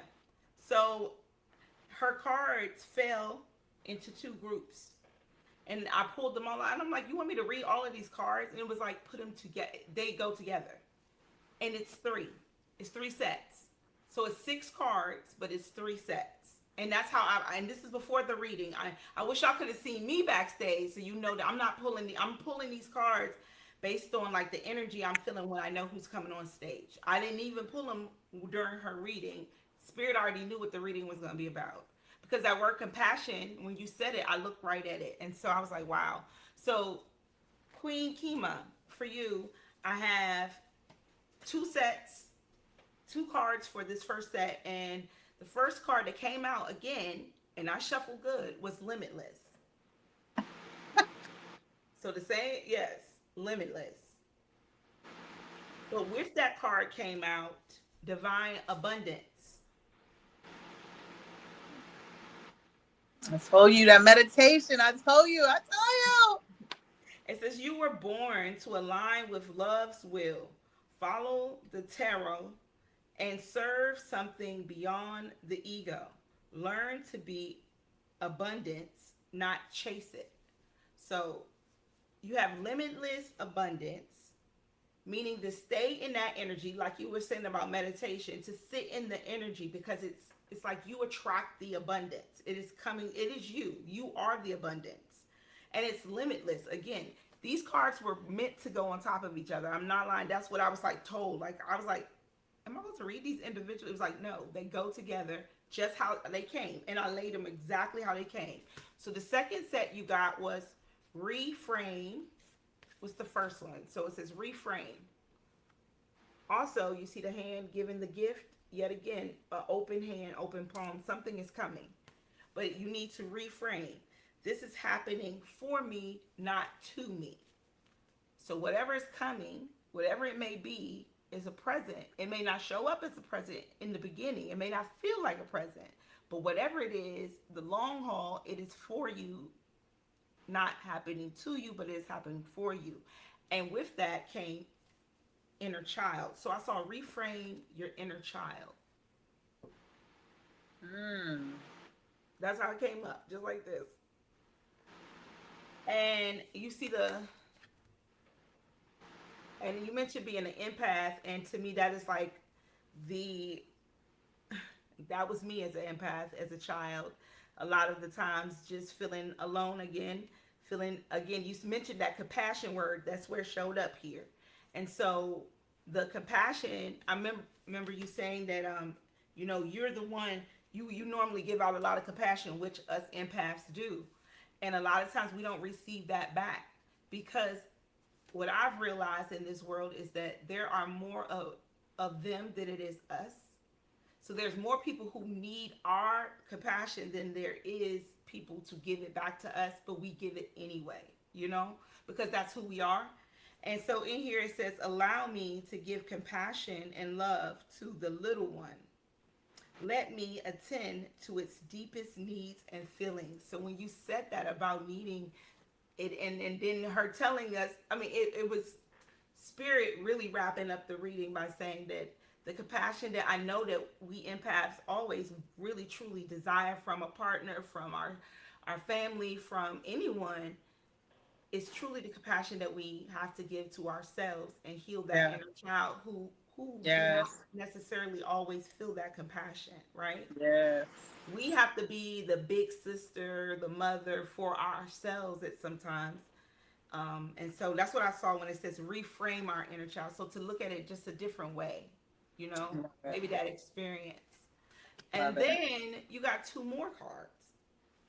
Mind you, we are miles away. Yes, we are. I promise you. It was very divinely led. And the first card that popped out said divine flow. And I'll read what it says. It says, eventually, one sublime desire takes precedence over all others. To follow the Tayo, the divine flow at all costs. So follow divine flow at all costs. Even when you got to give compassion, when you don't get the compassion back, that's God working through you. That's your heart being used. I know, girl, I'm crying on this. Don't cry. But listen, this is what wraps it up. This is why we had that conversation. Everything is divinely guided. Before the show, me and Mahatma were talking about the cards, and I was telling her how much I love Oracle, and she was talking about using specific tarot cards, and it's beautiful, because this is the way that divine is wrapping the reading up and telling you, yes, everything she's saying. This is the clarification. If you do not understand, I'm saying it again. Right. So the last card to go with divine flow is your path. There you go. And it says, dear Lord, help me trust that there's a plan far beyond what I can see through my fears and illusions. Divine flow is your path. Yes. Your path is divine flow. Yes. It don't matter how you put it.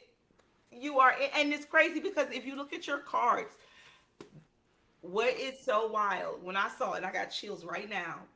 The first two cards were limitless and abundance, right? So you got divine abundance, divine flow, limitless. Your path is limitless. You got divine flow, but what needs to be reframed, what needs to be healed is in the middle. That inner child, that need for that desire to be loved the same way we love. As we step into divine energy, we have to know that we are moving like divine, and you have to think about how people treat divine. even though they need divine's love and they receive divine's love, how often do they return the love to divine? We call on divine when we're in times of trouble, when times are hard, but rarely do we just sit there and with God and just say, I love you, I love you, for no reason, not because you saved me today, but just for no reason. And so when we think about it, we are divine expressions, divine waking itself up, living in its purpose. So divine definitely is going to feel sadness of not receiving the same love back, but still gives it because that's your path. That's who you are. Yeah. You're in path. That is your path. So that was your message. I'm sorry. It was a long one, but it was your message. You know what, though? I think that it was very important, even in this moment, she's standing in the representation of where the path is going for a lot of people that are very empathic, because it has been easy for us to evade our own feelings because it's so easy for us to feel others and to like let me just wash that away for them, because once I get to me, it's going to be easy for me. But then it accumulates to like putting ourselves on the back burner, and then intentionally it creates another level, another layer that has to be stripped from our inner child, because we have taken more steps to step away from healing our inner child. Absolutely. Thank you for letting us tap into your energy. I promise you, I was like, goodness, all these cards, Spirit's like, yes. So that message was much needed for you. I feel like you're on again. Spirit wants you to know you're in the flow. There are things we're gonna always need to tweak, right? All of us have to tweak. I know my inner child needs a lot of tweaking. I had to really. That's where the creativity lives. With our inner child. That's where our imagination is. So I love it. All right, let's see. Okay, so let's just check because we getting into it. We are cutting off. There are no more people to add to the list for tonight. However, I'm gonna check and see. William, are you still here? I'm gonna go back up. Diana, are you still here? Okay, we got new comments. Let's see. Oh, thank you. You are so welcome. You're welcome. Thank you for sharing your light tonight. So what I'm going to do to make my life a lot easier and all of our lives a little easier. Yes, he's here. There he is. Okay, so. Hey. And I know you put your name out there. I just want to confirm you want a reading tonight, correct? Oh, you're welcome. So, William, let me know for sure. And I know it's a delay. That's why I'm like, I used to have my Jeopardy music. I'm going to get that back.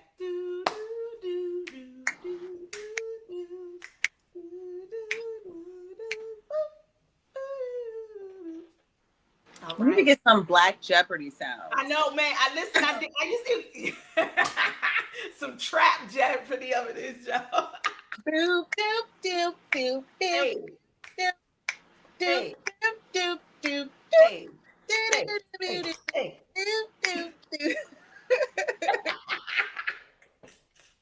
All right. Do you have a specific question? If so, you can put it in the comments. If not, we'll just give you a general reading for tonight. I'm going to pop up off of here. I'll be in the back. See you later. Scooby-Dooby-Doo. I'm gonna ring the bell, reset the energy, release the ancestors and the spirit guides that were tuning into the live frequency.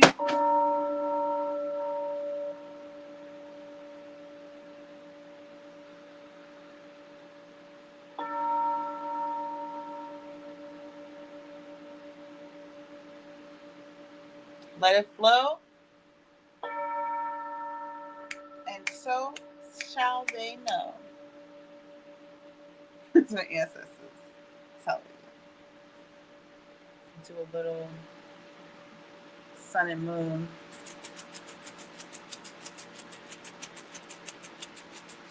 Some spice.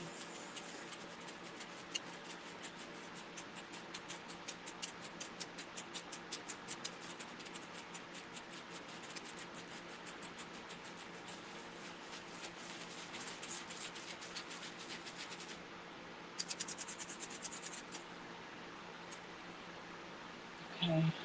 So we're feeling this vibe. We're setting the intention. You want me to let it flow, but which way do you want me to flow?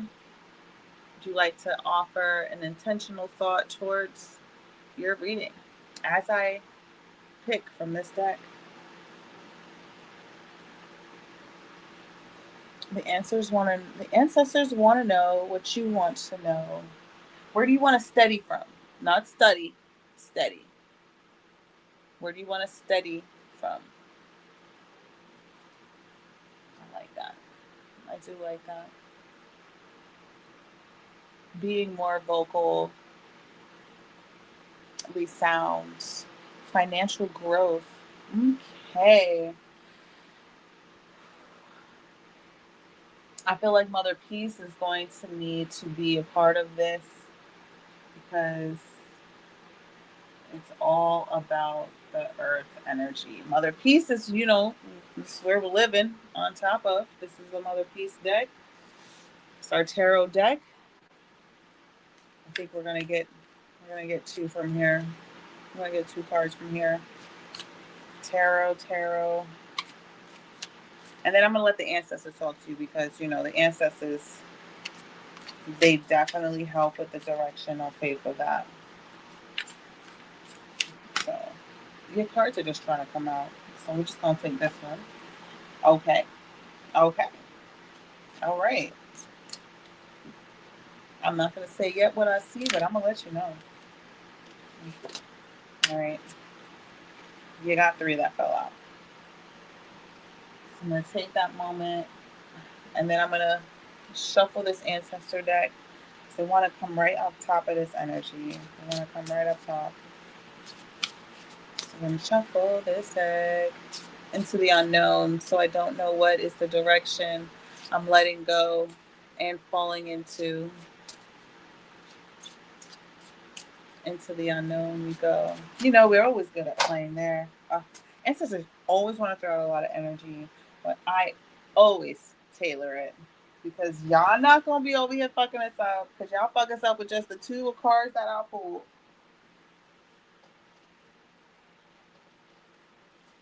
So, we're going to find out what your money number is. You got 5. You got 5.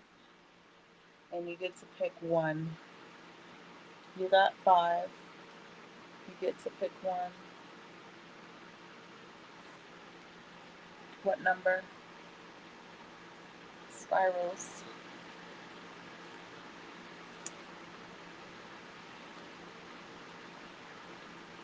I do appreciate how the ancestors speak to us and upgrade us the best that they can. Looking for number 3. Sounds about good. So I'm just going to show you the last card that was at the bottom. Spirituality. Testimony. This is the energy. This is the basis. Right? Your financial growth is going to be built off of this testimony, spirituality. Honestly, I'm going to read this first. Before we even do Mother Peace, I think the ancestors are like, no, I want to be first. I think that's why they have to come out right on top of Mother Peace. They're like, okay, you want to see something in the physical? We need you to come from underneath. We need you to come out of the ground because the ancestors, that's where they lay. They lay in the soil. Okay?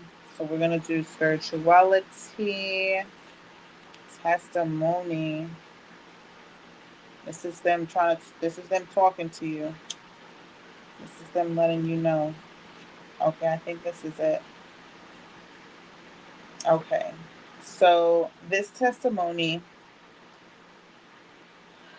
it's written, the first part of this testimony is written in slave tongue. Not going to do it today. But I can let you know if we were to have a private reading.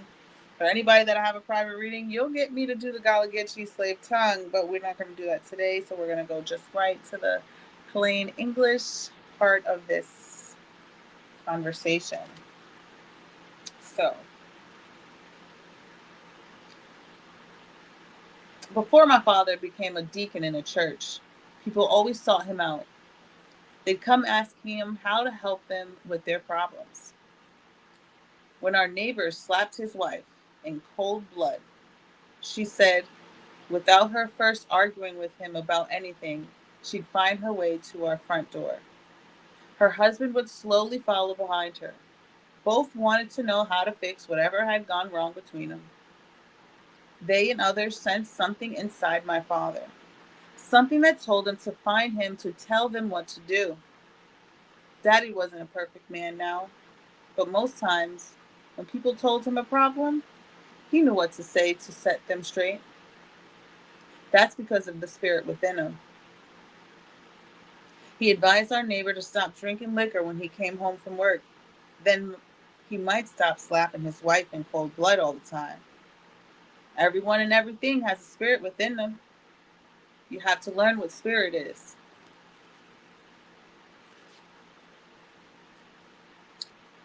They said what they said. Everyone and everything has a spirit within them. You have to learn what spirit it is.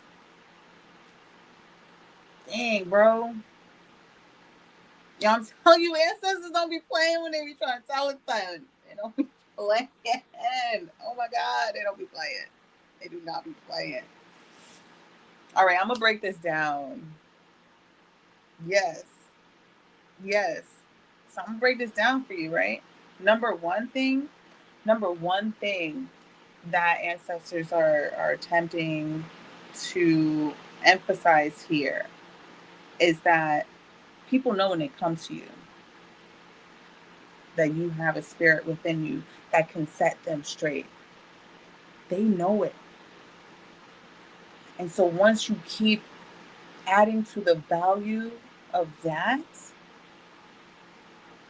I feel like that is where the overflow of abundance, of financial wealth is going to come from you. Growing the wealth of that, like growing it, and growing it from the place of, you have to learn what spirit it is, not what spirit is. You don't need to learn what spirit it is. It says you need to learn what spirit it is. What spirit it is. That means everywhere you go, you're going to find the value by acknowledging what spirit it is. And because so many people come to you with looking for advice, make sure you're not getting lost in the touch that you have, and you're getting found in the spirit that's actually coming to you and speaking to you. Name and call out that spirit. Very much connected to the never-ending story, when at the end and they say you need to call it out, you need to name it. You can't keep reading this story and you don't name it. Name it. So I'm just going to go and move on to the next message the ancestors have for you. And it is empowerment. It is creativity. It is creativity, empowerment. They want you to feel empowered. They want you to get creative with this testimony, right? Because these two came together, right? So if you notice, both of these are showing earth. They're showing earthly stuff. They're showing physical stuff. Okay. They're showing all this creativity all around you. Buzzing all around you. Buzzing. So I'm going to read what this empowerment of creativity, I don't know if I remember what the ancestors were specifically saying in there. So I like what they say in here, because they be saying it with the tongue. Okay. Empowerment. They might be asking you some questions. Yes, they are. I'm not going to read all the questions to you, but I'm going to see which one makes most resonance for you.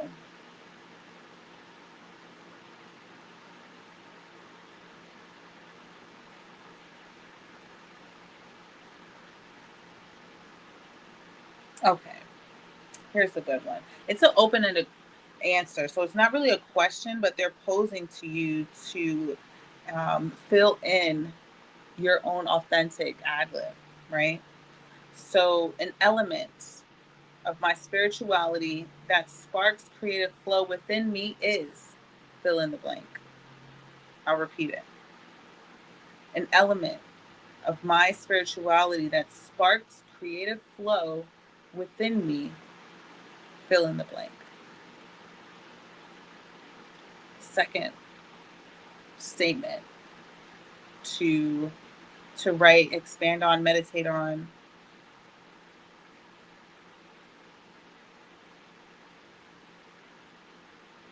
The buzzing that touches on something you don't know about.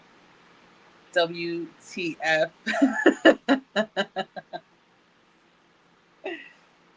All right, so the second statement. I will honor my creativity and encourage others to do so by fill in the blank. I will honor my creativity, I will honor my creativity and encourage others to do so by. Right? And I want to emphasize that your creativity is the ancestors, right? This is the ancestor reading. The ancestors are calling on you to connect with your innate creativity. Okay? Innate creativity. Or Mr. Beagle. Okay? So this is the standpoint. This is the standpoint that ancestors are coming from, right? You are the testimony. You are the empowerment. How are you going to set that example? And so we're going to talk about these cards briefly. They several of them came out, and you know what's crazy? It's a lot of green. It's a lot of green, and I feel like that is like, okay. I'm just going to show you this. I'm going to show you this because this is almost like spirit is trying to nail you down. You know, like in a tent, you got to pitch it so that it won't float away. It's something with the air because it's swords, right? It's the Four of Swords. It's a box. It's a square. It's not rounding you out. It's shaping the circle of energy. I'm trying to I'm doing my best to try to verbalize this because I can see it. If you can see it, please let me know. But it's like, okay, encapsulating. The word is encapsulating. Like your words need to be allowed to encapsulate the pyramid energy that you've created for yourself. That what you have created can be kept and it can be seen. And then you got all these chakras here. There we go. There we go. And an attunement. And in attunement with your inner self. Right?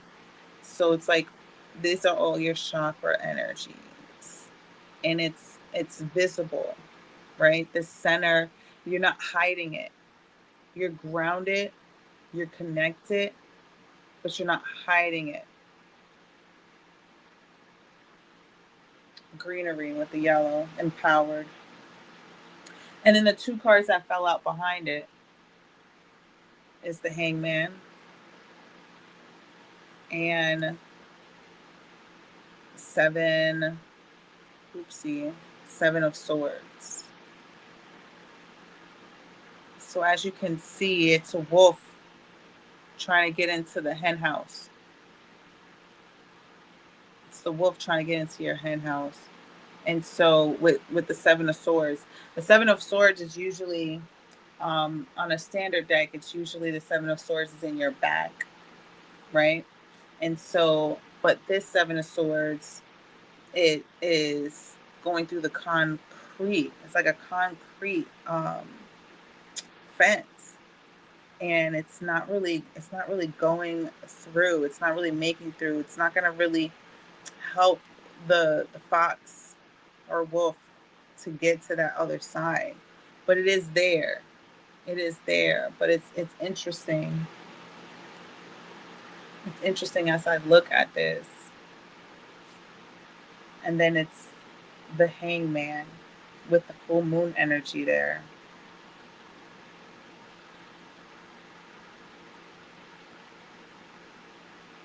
The hanged one. And you're hanging from these roots, from the tree that is rooted, but you're hanging from the branches, from the arms of the tree. And it seems like it's very simple. You have a naked woman and a naked man. This goes back to my comment before, Mika, if you're still there. Okay. Not very clothed individuals. You're completely naked in both. And the only thing that's covering you is your divinity. Even though you're naked, you're still covered. You still have this halo. You might be in weird positions. Your animal, your spirit animal might be both of them. And they might be hiding from each other. And maybe that's why you feel this division, that you're like, I feel holy, but I feel divided. I feel like I have this placement, but I still feel some divided. I still feel something is blocking me, but you've already created a boundary to where it can't just get through. And so you have to find a way to be understanding that you do create centers for yourself of safety. And you have to keep believing, like you're always going to be just hopping through some shit. Like if you can hang there, you'll show up through anything. I'm happy that you're feeling the Seven of Swords. I have a different way of being able to identify things. I know a lot of times the things that are depicted in the explanation are great explanations, but they're not always tuned to actually what is going on for the whole reading. The swords are my step set over time to now get the chicken. Yeah. Yeah.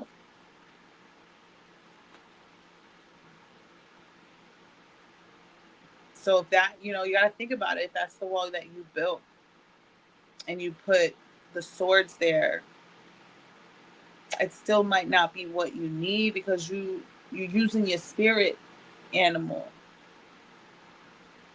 And I don't think your spirit animal is meant to be the victor here. I don't think it's meant to be the victor here. I feel like it's going to be your spirituality. I feel like it's going to be your spirituality. I don't think that this is the way. I think this has been the illusion that you have to make it hard to get through in order to get there.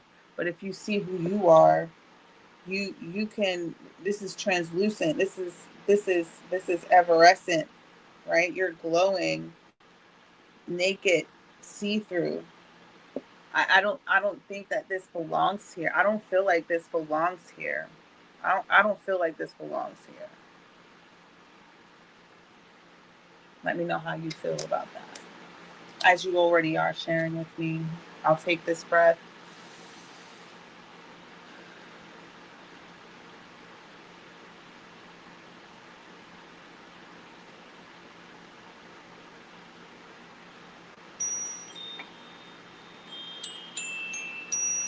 That's a lot. There's a lot in there.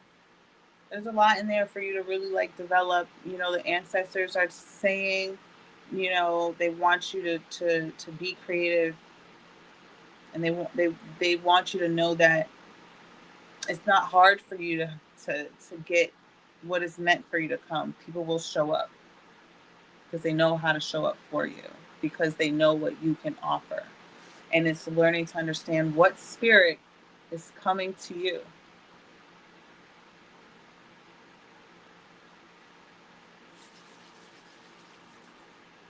I am complete. Thank you for letting me share my energy and share your vibes and reading your cards for you today. We be going in. I definitely be going in. I don't know how to cap myself. I give. She give you the full reading, y'all. She give you the full reading. Seven of Swords is just acknowledging my resistance and others are how to get through. Well, let me tell you, have a separate message back here that came out early on. At first, I was like sitting with it, trying to figure it out, and right towards the end, spirits it popped out in my eyes. So first, you had change. And it says, when the ego finally sees the utter madness of trying to control everything, you come to a sacred crossroads in your own evolution.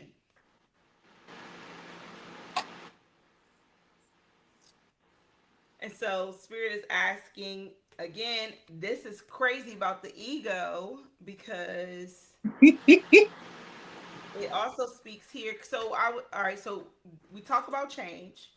And then the next two cards, I feel like they resonated with each other, and you'll see why. And it's the picture on it. I was connecting everything, and I was like, how is this connected? And I saw it. So the first one is grief. No, that goes deep. That goes deep. Yeah, Spirit really wants you to tap into your heart space right now. There's something in your heart that Spirit wants you to tap into. And I'm going to say that because your second one was intuition. And look at the picture. Another heart. Heart, and it's the like the heart. Like he ain't even playing games like giving you no little heart. He's giving you heart the, with like, eye. Heart. So there's something there. And so the grief card says tears are what happens when the ice in the heart melts.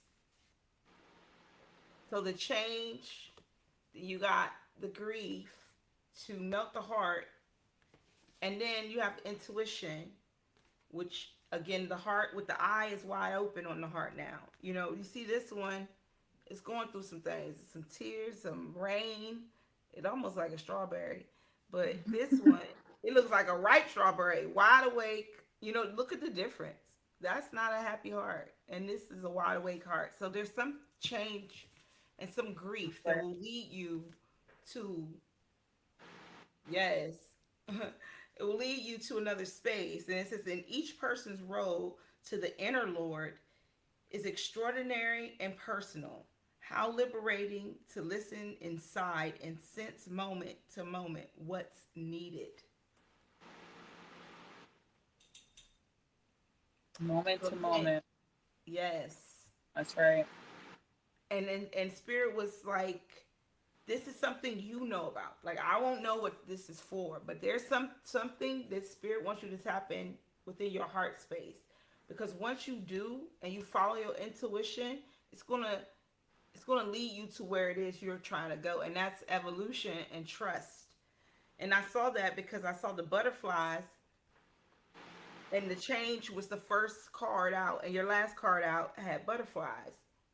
Yep. So the trust card is saying, allow me, divine, to give you my deepest longings, trusting you to know exactly how to handle them. And you know because you use your intuition.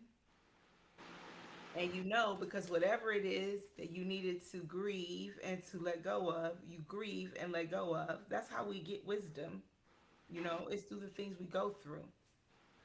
Yes. And that's the inspired change. And I read it backwards and forward, and it's still just you need to trust yourself and step into your energy, because you did say financial freedom, but like or financial was the focus, but it was funny because in the beginning Mahatma said you want to go there, we got to dig in, and a lot of times we are blocked in our heart space, and that will block us off from our financial growth as well, because honestly earth is the heart. Everything is about the heart while we're here. That's why love is so Yeah. important. So if you don't have your heart space open, it's going to be really hard to accumulate abundance. So if there's something you need to grieve, if there's something you need to let go of, if there's something you need to unice your heart towards, Spirit is saying do that at this time, because there's so much more to come for you. Yeah. It could be that, there was so much nakedness. It could be that you just got to accept that your heart is open.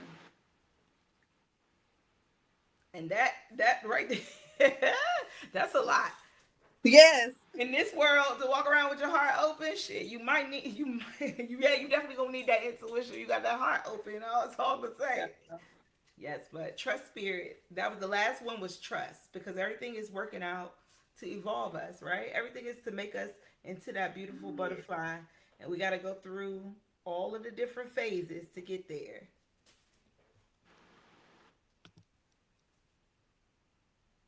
Yes. Well, I'm glad for the affirmation. Yes. Yes. Thanks, Keep Spirit, for on the affirmation. keeping on. Yes. All right, let's see if we have anybody else tonight. Is there any? I'll just ask before we close out, because of course I want a reading.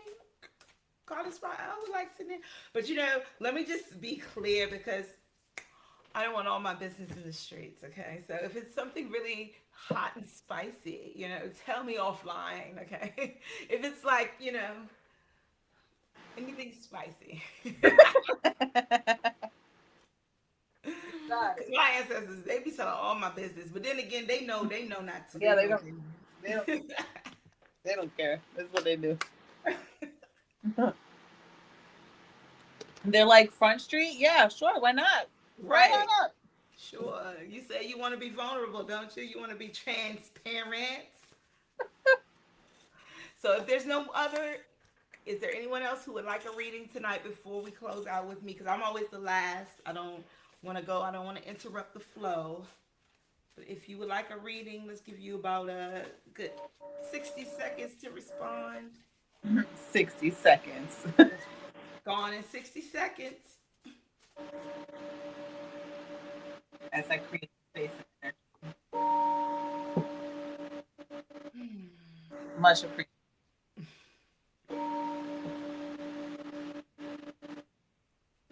No, you don't have to pay. It's free. Free readings tonight.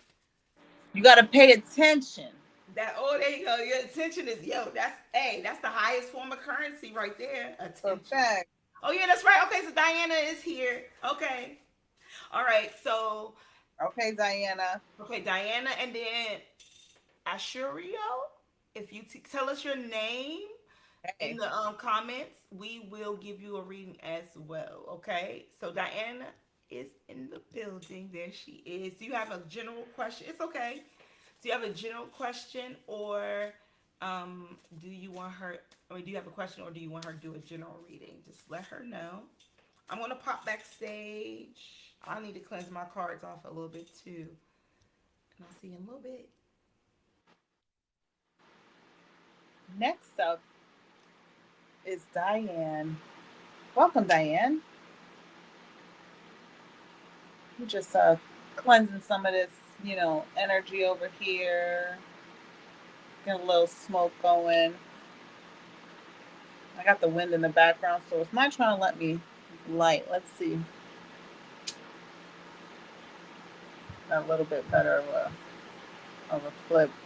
As I do this, you'd like a general reading, okay?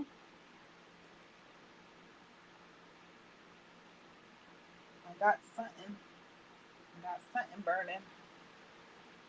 Okay, got the smoke in the building. All right, we're gonna do a general reading.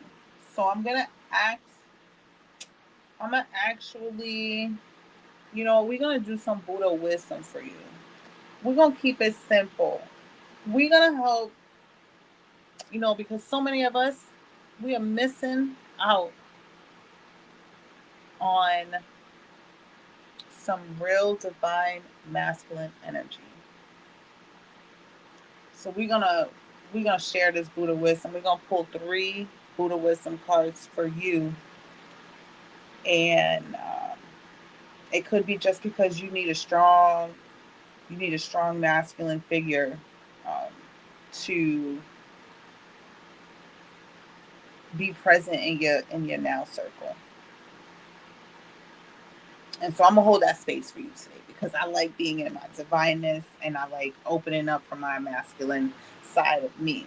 Okay, so this is my Buddha wisdom deck. This is one of my absolutely faves. I usually like to do it with my crystal deck, but I think it's downstairs. I have my energy split a little bit. Okay, so I'm gonna do something with, I'm gonna do 3 piles. Okay, and then I'm gonna ask you which deck pile to choose from. So I have 1 on top, 3 on the side. I'm heading to Japan tomorrow for 3 weeks. I love that, Buddha. Ashe. You see, we throwing you with that good old energy. So I got 3 decks for you. So you're gonna, 3 piles. You're gonna pick pile 1, which is on the top, or pile 2 and 3, which is to the right and the left. Pile 1 on the top, 2 and 3, left to right. Where are you coming from? Up top, side to side. You can pick 2, by the way. You can pick 2.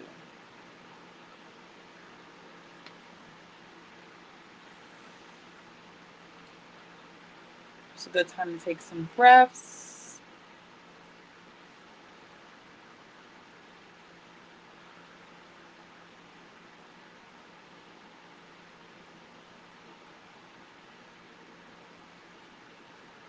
Going to the left.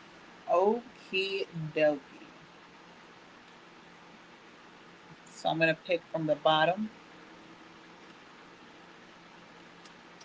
the top, and then the middle.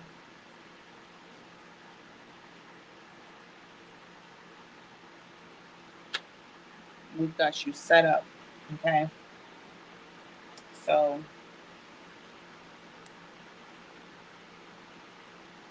the Buddha wisdom, the divine masculine, going to Japan definitely is going to help you to see a tradition like no other. And it definitely ain't like over here. It's definitely going to be some new experiences for you to just take in, like take it in. And when I say take it in, like take it in from a place that people are offering composure or demeanor, like, and I know I'm saying like it's like a weird kind of a thing, but like real demeanor, like you're able to really feel the sincerity. Okay, so this is the first words of wisdom to take with you on this journey. Okay, guide your mind with vigilance. Nurture the positive and remove the negative. Your mind will find the peace.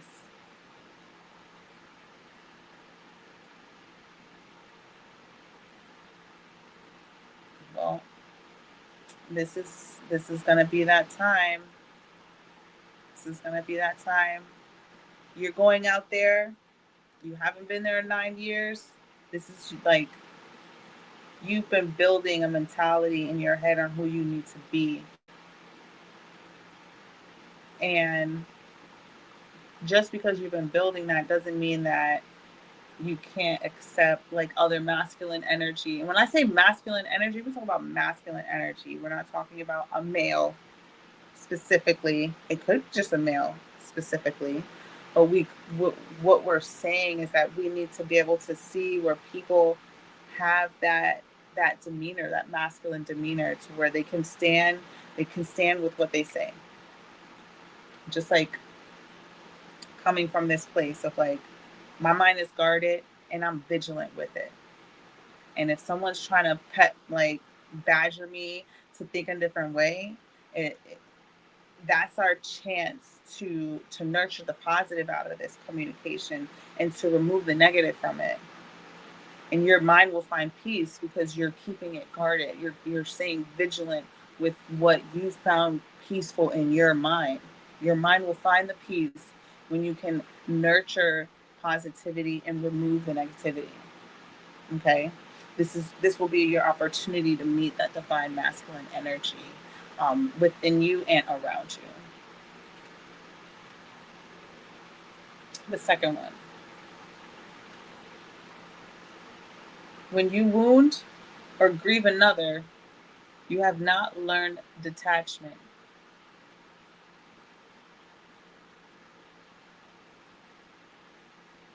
When you wound or grieve another, you have not learned detachment. This is very much in flow with the first card. And it's almost like the Buddha wisdom is saying, if you don't do this part, that means you have not learned to detach from that type of engagement, from that type of experience. And you are susceptible of wounding someone or having to grieve the loss of someone. Because we only grieve when we lose someone. We can lose the chance, we can lose an opportunity, we can lose a person. And it doesn't mean like dead lose. It means like I'm not gonna get to deal with them anymore. They're not gonna want to talk to me anymore. Sometimes we let our feminine energy flare up so much that we forget to learn how to pull back. We forget to learn that we can nurture a positive experience and we don't have to demand, this is how I want to be treated.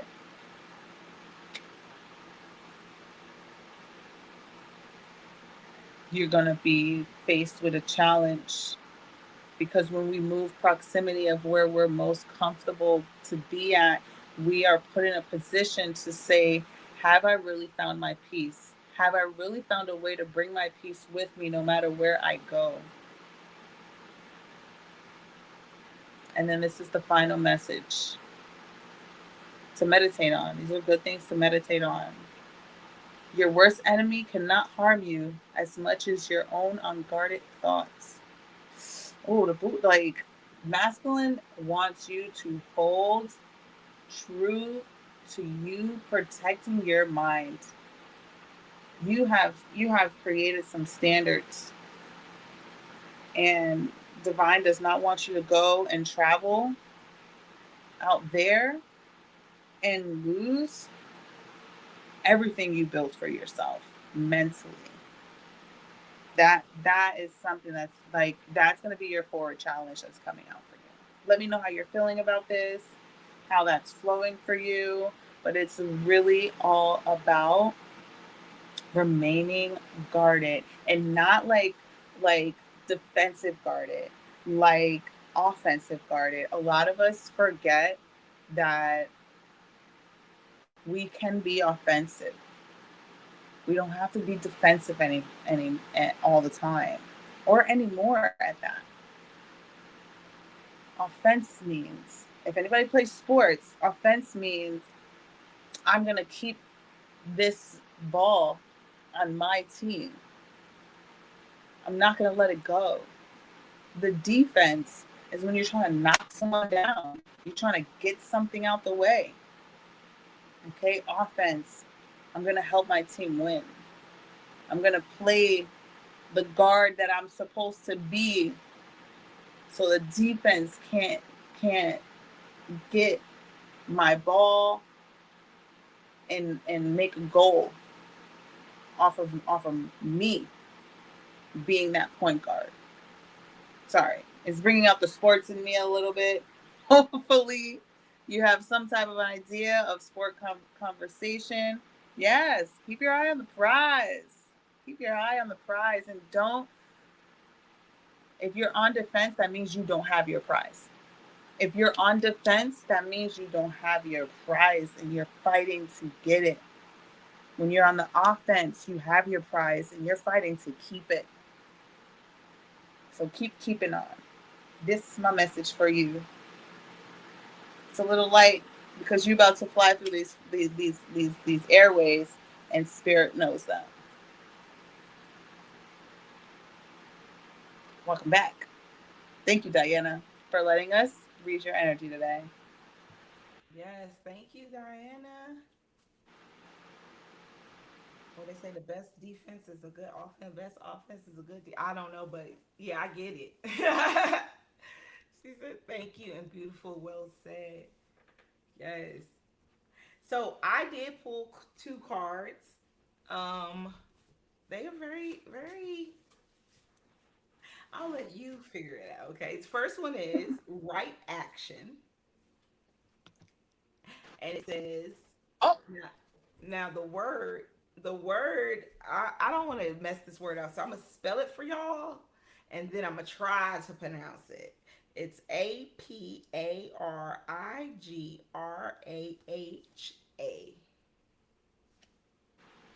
Yeah. So aparigraha. Yeah. So the word literally means let everything that wants to go go, and everything that wants to come come. And okay." look at her. It's almost like the fool card in a way.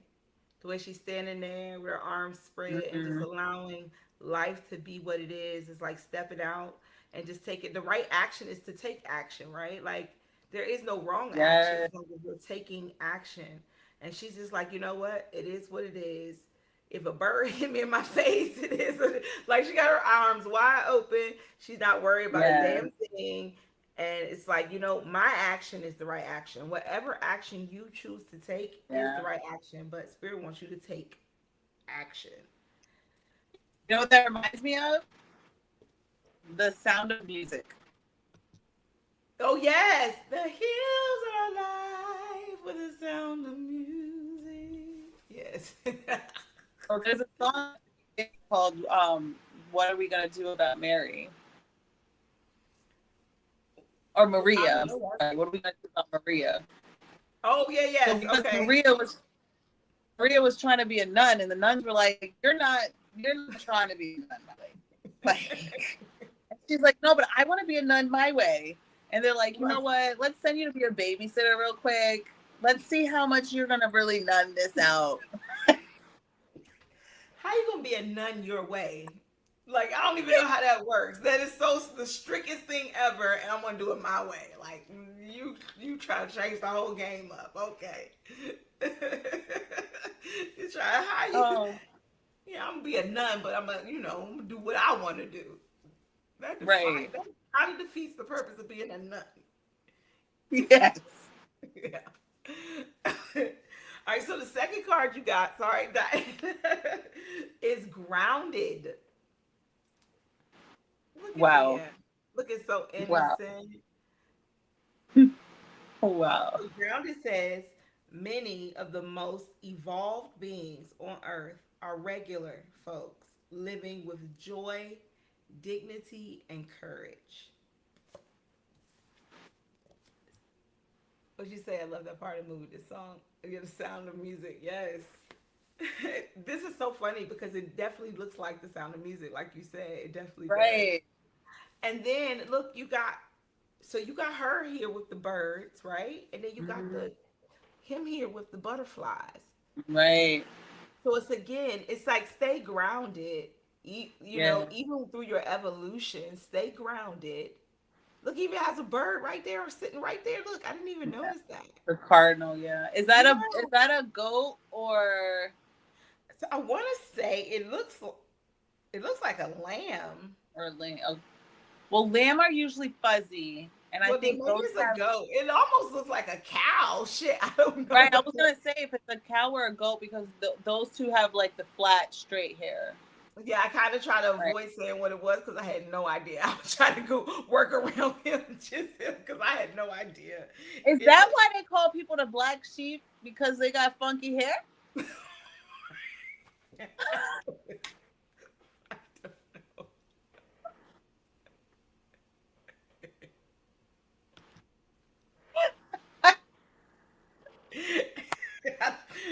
They do got the. But you know, have you ever seen a black sheep? Yeah, only in movies.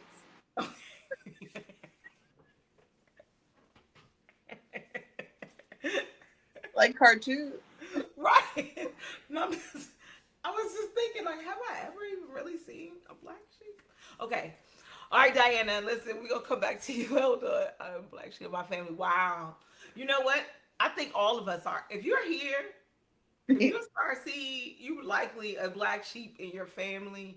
That's why, you know, it's so funny. When I come here, I'll be thinking, like, sometimes I'll be thinking, how should I say? And then I'll be like, oh, they know.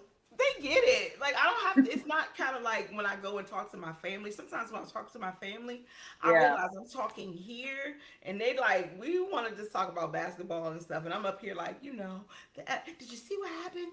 And how are you feeling spiritually? And they just like, yeah, our spirits are good, I guess. I mean, I don't know. I'm like, oh, cool. So when I come here, I could just, you know, myself, be myself, and speak my truth. So it's wild because I know that you feel like a black sheep. We all feel like black sheeps. We all feel like the sore thumb or the different one because it's rare. Yeah. You don't have a bunch of chosen or starseed or people like that. You don't have that in the family. That's why you're normally like the generational curse breaker. You don't get many of those. And those are the people that, of course, they're going to have the crazy hair, right? They're going to stand out. They're going to be the different ones. Right. Guard your thoughts. And so, look at this. I mean, he's a little different, too. If you look closer, I was looking at him, and he got, like, pearls all around his. Definitely looks like he got something there. Yeah, he got, and then he got a bird. With the bird on his head. I did not see that. Yo, that is wild. I did not see that until we just zoomed in. The birds. Be free, Diana. Be free. Take action, but be free. Like, you can get free. And then the feathers, like, they didn't give up. They flying so hard, their feathers are falling off. Like, be free, be you. You know what? That's what we're supposed to do here. That's what we're here to do. So shout out to Diana. Yes, thank you. Sharing the vibes. Yeah, the bird is trying to get his attention, sitting right on top of his head, like hello. And he's grounded though. He's stable. Both of the birds sitting there trying to get his attention. He just in his own world, or she in her own world. The butterflies, nothing throwing him off. Okay, I think I'm coming to the end of my tangent of reading these cards. Yes, no, I feel you. All right, well, wait, hold on. But I still got a little bit of energy in there. But You're welcome. Hey, cousin. I appreciate you. Thank you. You back there silent, watching us. Shout out to you, Strawberry Kids. Yes. Shout out to you, Diana. I love to see you. Thank you for tapping in as usual, you guys. Thank you so much for supporting the page. We continue to grow. We're almost at 500. Yes, Queen. Yes. We're getting there. I'm telling you, we're going to celebrate. Thank you. We love you too. Let me clean up some of this energy.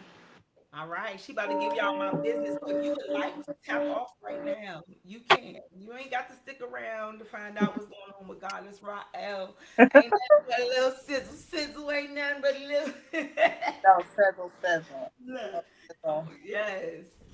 So where would you like me to go? Would you like me to go to the ancestors? Would you like some compassion? The ancestors. Please. All right. You want to get down and dirty? Yeah. Look, what's going on tonight? That's that. You was messing with that masculine deck, and now you over there to get down and dirty. We're gonna have the Pronoia After Dark will be coming soon, you guys. We gotta get our After Dark on. Yeah, I could pull my my Kama Sutra tarot out at that. That's what I'm talking about. Okay. Some Yes. graphics there. Yeah, well, you know that the season ends in November, so between now and then we'll get one in. We'll slide one of those After Darks in. Whoa. Right. That's right. So I'm gonna make this a 3 pile up. So you can share. Let me move some of this energy around. Doobie doo boop boop boop doo doo. I'm gonna split this up a little bit. All right. So I got a pile on top, 2 underneath. I got 1 on top, 2 and 3 on the side. Left, right, top, left, right, top, left. 2. Okay. Okay. We're gonna put this inside. And then we're gonna shuffle it again for you. And then you're gonna tell me when to stop. Stop. Ooh. Oh yeah, that's perfect. Let's see what we came with. All right, I got 2 on the floor and 1 underneath. Let's see the underneath undertone. Oh, this is the undertone.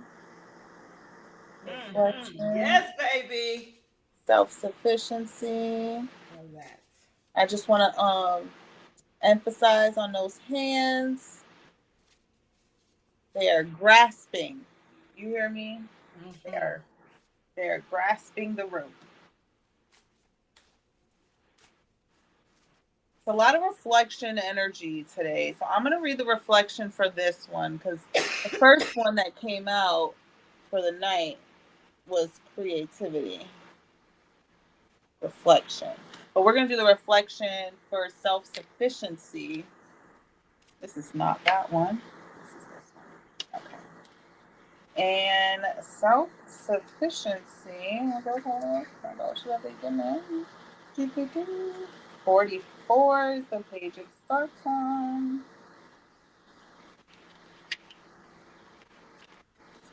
I absolutely love this deck. This is like one of my favorites.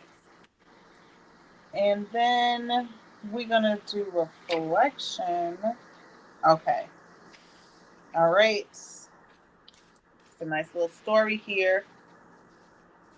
Enslavement of Africans supported and sustained the world economy during the 17th through the 20th century, while the production of sugar brought about the dispersion of Africans to the West Indies and Brazil. Tobacco was the dominant slave-produced crop in the colonial periods of the United States. Which is interesting, right? You'd think they said cotton. For this reason, the largest percentage of enslaved Africans was brought to plantations in Virginia and Maryland prior to the American Revolution. Virginia and Maryland lost their principal European tobacco markets after the war. However, and slavery was in jeopardy for a brief period of time, new life nonetheless was breathed into the institution throughout the United States following the invention of the cotton gin in 1793. Mind you guys, we didn't become America until 1776. I just need that to be known. Okay. From 1800 to 1860, slave-produced cotton expanded from South Carolina to Georgia to lands colonized west of the Mississippi River. The slave economy shifted from the upper South, Virginia, Maryland, to the lower South during the periods when cotton was king. During the 1700s, half of this country's rice was produced on plantations in Georgetown, South Carolina.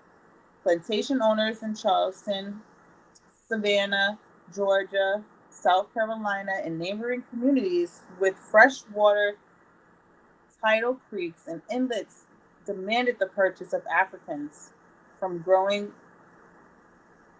rice growing countries of West Africa, where rice had been grown successfully for generations. The skills and labor brought by West Africans to rice plantations resulted in the transcendence of rice as king. A high degree of self-sufficiency crowned West Africans from rice-producing and non-rice-producing countries as skilled laborers.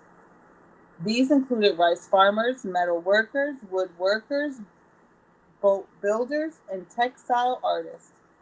In plantation communities of the task system, enslaved Africans engaged in skills that benefited their families. Following freedom from slavery, former slaves on the sea islands farmed lands they purchased through assistance from the Freedmen's Bureau. They also found livelihoods on the waterways, in the timber industry, in sewing and selling sweetgrass baskets, cooking, providing lodging and entertainment in communities with beach access, capitalizing on numerous other income producing opportunities. What is the top quality needed for self sufficiency? Is the question.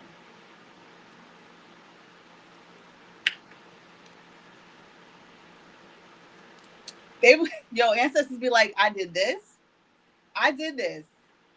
and we definitely did this. Started from the bottom, now we here. Started from the bottom, and my whole team fucking here. That's what I heard. We did, yeah. We came from right here to self sufficiency, from slavery to self sufficiency. Yeah. And that resonates so much because, man, if you just knew how much people wanted me to be in slavery, and it's funny because that's another topic I wanted to talk about on the show, is about that, like, you being able to take care of yourself will have people not even like you, because they can't, if they can't do something for you, then they can't manipulate you. So think about slavery, right? You needed the master to give you food, to give you water, to give you anything, to get, or not to, you got control over my whole entire life. So full. But when you become self-sufficient, I don't need these things from you. That's an evolution. That's the re-education of Goddess Rael right there. I'm telling you, that was a, I Listen, felt that one. I tell this to everyone, okay? It's nice that we completed high school, but it's even better when we do something outside of it that will help us to be skilled for us. Yes. And it doesn't matter how much. It could be one course, it could be a certification, it has to be anything outside of what someone told you to already do. Those are the qualities of self-sufficiency, knowing that I know how to do this, and so that quality will be able to allow me to learn these other qualities. We do what we do. Yes. So that's the underlying message of these two other cards that came out for you. Okay, I'm ready. Now I need you to know, spirit, like, your ancestors want you to visualize. They want you to visualize. Wow, double it up. Yes. Yes. Like, they're not playing. No, I resonate with that message as well. And they're double doing it. They were like, oh no, we gotta get this in real quick. We gotta get this in. We should need to get this message. Because they're like, we want you to be visualizing your creativity. And so, like, I would say, like, that's what I think they're saying. Like, I feel like they're saying, like, this is just like, this is the quality of your self-sufficiency, of how you visualize, and how you can visualize the consideration of family and community. And they've been asking for this from so many people. So many people, but I've never gotten these two cards together.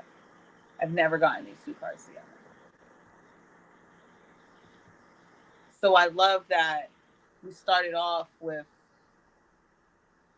the reflection of creativity. That was the message. And then it's like there's a difference between reflecting and visualizing. Yes. Because, yes, reflecting is after the fact, but the vision has to come first, and that has to be mine. Oh, listen. Spirit's talking to me while y'all talking to me at the same time. That's why I'm like, okay. I got you. Because, see, I've been just hearing that. That's it. It's like, you got to know that, like, when you go through life, going through shit after shit after shit, it's not going to always be like that. And so when it gets to the part where you're done, Spirit says, write the vision. Think about what you want now. And I know that it's really hard to think about all the good things after all the bad things you just went through, but I still want you to just visualize. All I'm telling you, you have to do right now. I didn't even tell you to work. I ain't say go out there and get it. I ain't say go make it happen. I ain't go say hustle. I said visualize. And people don't realize how important your vision is to getting your goals. So I definitely received that message. I'm gonna go back. Can you put that picture back up? Let me see. Oh no, I got to double that. I want to see that one. Look at the community. Look at the mouths on the people in shock, because there's a lot of people. Again, I love when they count me out. I love when they count me out. I'm visualizing it. I am. Yes. Family, community, creativity. All of that. Family, community, creativity. All of that. That's what Spirit is. I receive it. I receive it. Yes. Oh, thank you, Diana. I know. I want them cards too. Them cards are off the chain. They're beautiful. Yes. I don't know if it depends on how old people are, but these are the creators of the Gala Island from Nickelodeon. And these people are in South Carolina. They still have the Gala Geechee Culture and Heritage Museum up, and they about this life, okay? About this life. I love this book. I love the ancestors that come through this book, and they're very adamant. This group. Oh yeah, I see. I see. We got what? Tenacious twice. Yes. Or tenacity twice. Yes. And then we have now visualization twice from the same deck. So I get it. Yes. And the messages have been repeating also with was that the last message for me? Yes. Okay. And so they want you to visualize. They don't want me to paint too much for you. They want you to paint it. It's what they need. That's why they keep giving me this blank canvas, huh? I'll be like, listen, but you know what? I am grateful for the peace. That's what my blank canvas is. I have an abundance of peace and joy. And now Spirit's like, look. Yeah. I'm holding back all the craziness. Because see, that peace and joy so you can start to create. But understand the world's going to come in eventually. So get your ass on the visual. That's why I did it twice. Because it's like, hurry up. Yes. Yes. Like we need you to visualize for yourself. We need you to visualize for the family and community. That's why they call you the Starseed Move Up. Okay? You don't get called that for no reason now. For sure. And so I got 3 cards. And like I said, the cards kept repeating. So we had the first card was Limitless. And then the second card we had was it started off with Limitless. Yeah. And then so from the last one from Diana's, I shuffled, I got right action, right? There we go. And I definitely love this card because that freedom is there. And then we talked about enslavement. Again, think about how a slave would feel once they are released from even if it's not even known to them. Like, think about if you like the enslavement isn't just physical, right? Sometimes we can be enslaved and not even know it. We could be enslaved mentally, spiritually, emotionally to things, people, everything. So when we become liberated, it's not just you being liberated. Like you said, it's the community, the people that are Yeah. attached to you. You have a tribe. If you don't make it to Yeah. where you're supposed to be on your journey, guess what? A lot of people won't make it where they need to be on their journey because there's a message for you, for from you to them that they must receive. We're all here to impact each other. And Yeah. so when you become liberated, not only are you liberated, but everything around you becomes liberated. Everything around you becomes free when you take the right action. That's what I was seeing and Yeah. hearing. And again, it's the self-sufficiency, right? Yeah. When you break the chains, it's because you don't want to be chained anymore. Yeah. You want to live by your own rules, which gave me the second card, which was liberation. Yes, it's a lot of expansion. Like I feel like spirit's just looking for you to give yourself that space. And it's a little bit more. It touches on what I was talking about the other day with vibration of like taking yourself somewhere else to where you can really like just open up and just feel your own vibration, Yes. and so that you can really know when you're like it's like when a flower wants to bloom, if it doesn't have the space, it's not going to open up all the way. Nope, you right. You shut up, Mahatma. Girl. It's gonna be just sitting there like I just Yep. I just because I'm a voice note person. You know, so when I have something to express because I can't always express it to the people around me, I voice note it. And I was just saying, like, so long, um, I kept not that I didn't know I had gifts, it's just that I hid my gifts because there was so much about them I wasn't ready to open up to. And the people Right. around me liked it better when I was smaller. But Spirit has removed so many people because he was like, I did not put you down there to be a bud. Put you down there to be a flower. And a flower needs to open up. You're not going to just sit there and be all curled up in the corner. And that card we had earlier with the inner child, balled up in the corner. So I definitely felt that with the liberation says the doubts and fears still come up and you don't believe anymore that they're you. Absolutely. That's the freedom. Yes. It will come up, but it's not mine. It Yeah. doesn't belong to me. Yes. You're going to feel that even more. Even more. I'm telling you, just drive like 20 minutes, 30 minutes away. Yes. Oh yes. Oh yes. I'm doing that. I definitely understand what you're saying about that. When you said that, you hit the my. All right. I already was like, oh, so kids, where are we going this weekend? Okay. So my last card, so fitting, the black cat, and it says deepening. Wow. Wow, wow, wow, wow.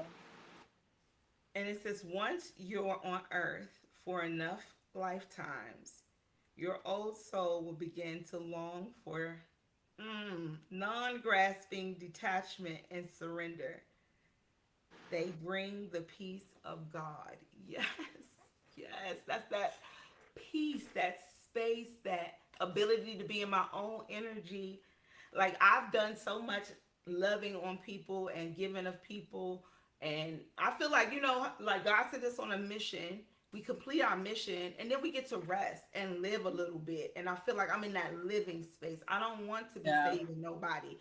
My existence, I realize my existence saves the people that are connected to me because they'll get the message by me just living. We don't have to always be doing. Yeah. My cat don't do shit. You understand? My cat, and she is perfect. I love her so much just because she don't do shit all day. She gets to purr and be happy.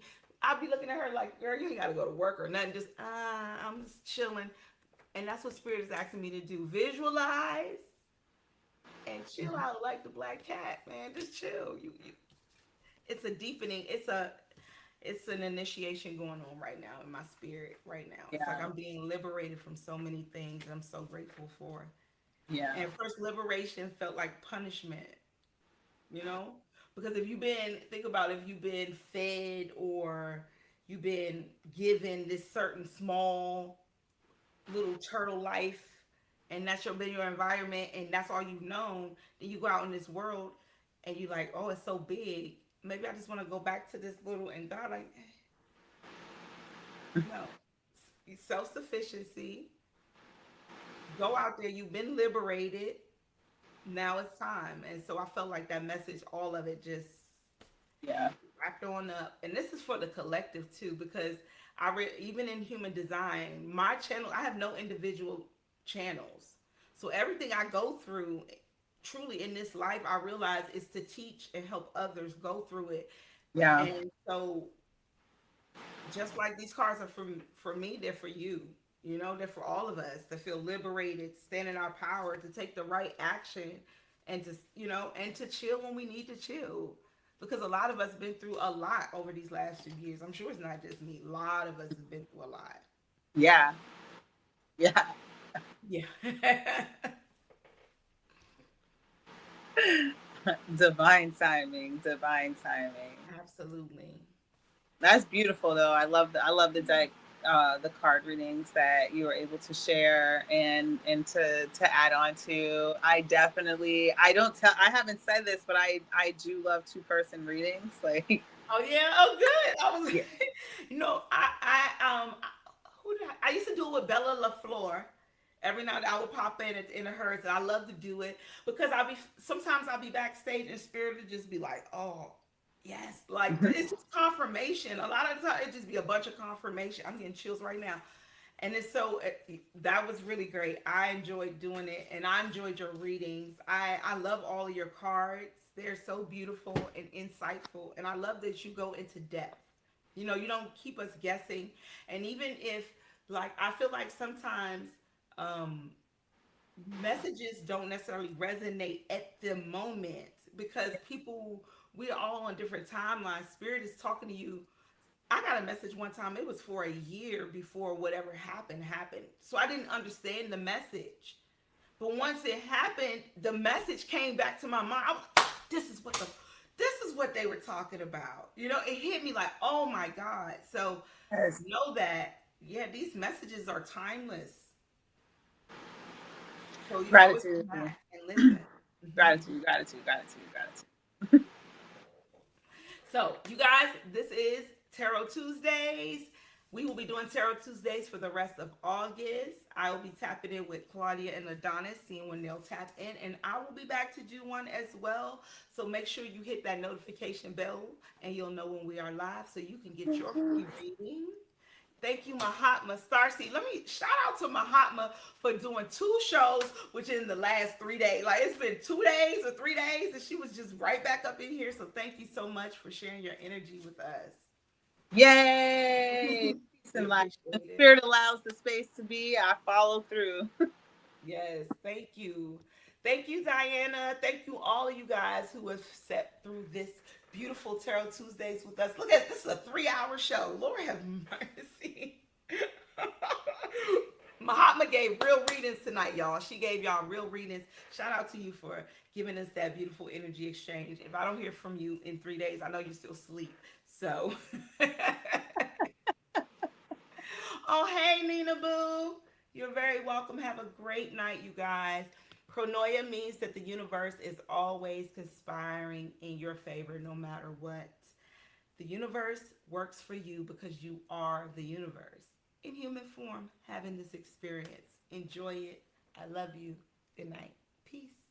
Night. First, you suffer. Then you awaken. And only then do you begin to ascend. Strange, isn't it? That pain is not a punishment, but a summons.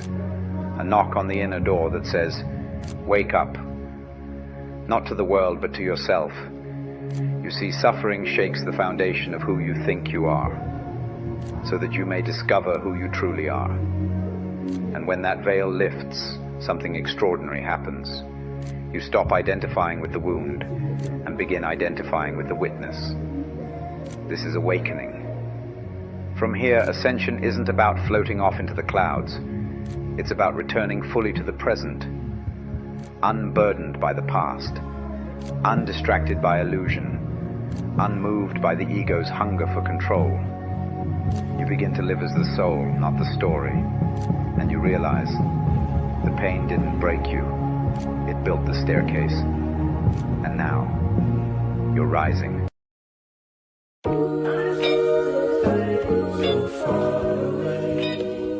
Yeah.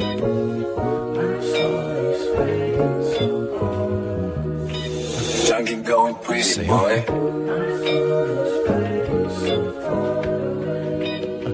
Hey, burn some sage, homie. Yeah, look, I had to sit down and meditate, connect with my soul. I had to change my diet, I had to switch up some goals. I had to evaluate plans and switch up on people. I had to switch my living, had to fight with the reaper. I had to fight my fears, I had to fall to the bottom. I had to search for myself, and yeah, I cried when I caught him. I had to be quiet, I had to listen some more. My son wasn't feeling loved, I had to kiss him some more. I had to talk to myself, I had to chat with God. I had to forgive myself, I had to accept my flaws. I had to focus up and cut off all my distractions. I had to be quiet and follow up with some actions. I had to walk by faith and not walk what I see. I had to walk like I talk, and had to walk what I be. I had to fight with myself to overcome all things. I had to sit with myself before I sit with the kings. My soul is fading so far away. Hey, burn some sage, homie. My soul is fading so far. Yeah, look, I had to change my words, I had to start speaking life. I had to apologize, I had to make shit right. I had to control my urges, had to cut off some sex. I had to block some numbers, had to cut off some texts. I had to read some books, I had to pray every day. I had to go to the gym, I had to release some rage. I had to draw some boundaries and focus on me. I had to stop drinking soda, I had to get with the tea. I had to step in my power, I had to use my mind. I had to do my bid, I had to face my time. I had to fight my fears, I had to fall to the bottom. I had to search for myself, I finally cried when I caught him. I had to be quiet, I had to listen some more. My son wasn't feeling loved, I had to kiss him some more. I had to fight with myself to overcome all things. I had to sit with myself before I sit with the kings. My soul is fading so far away. My soul is fading so far.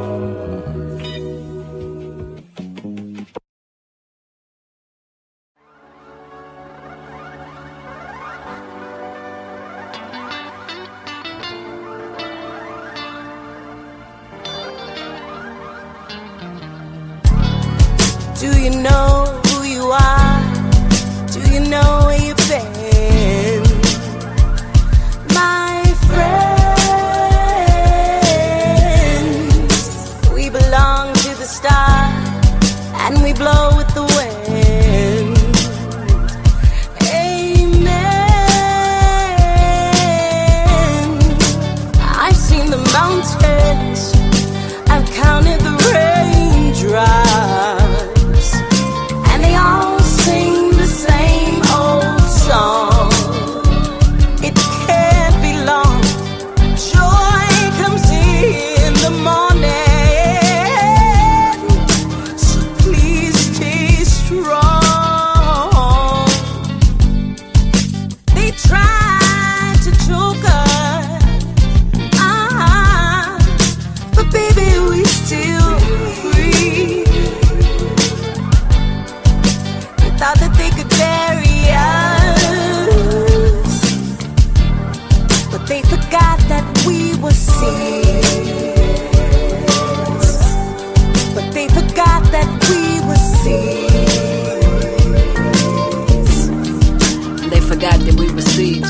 They say that I should just get over it, but I'm openly emotional, cause closed mouths don't ever get fed. And I've been starving for some help for all this arbitrary sadness circling the patterns of my heavy head. And that shit ain't new. Ways of blue been aimed at these jeans since way before Wranglers. Angus raged through generations. And it seemed like angels don't sing with us anymore, so we've been forced to wait out storms that love to delay our celebration. Don't you ever tell me to be calm. I'm the spawn of tobacco sharecroppers, prisoners of Virginia farm, who work their arms, backs, and fingers to the gristle while the landowners pay the pittance for all the heavy lifting done. We come from places, man, where 12-year-old little black girls can't even name a rapist fan. And if she ever did, they throw her family off the acres and send a burning cross from a mob of hooded faces. Damn, that must have been when Nana's mind had a nervous break, and Granddad passing church after passing collection plates. This story comes to me like second nature, cause I've been hearing about our pain and glory since I was a youngin' 7 to 8. Despite that we knew love more deeply than any other feeling. That's why I keep on busting through when I reach and touch the ceiling. When I say I'm the best, I'm not expecting approval or clearance. I'm just hoping the rest of you see the connection between truthful and healing. I'm just hoping the rest of you see the connection between truthful and healing. I'm just hoping the rest of you see the connection between truthful and healing. Healing, healing, healing, healing, healing, healing, healing, healing, healing.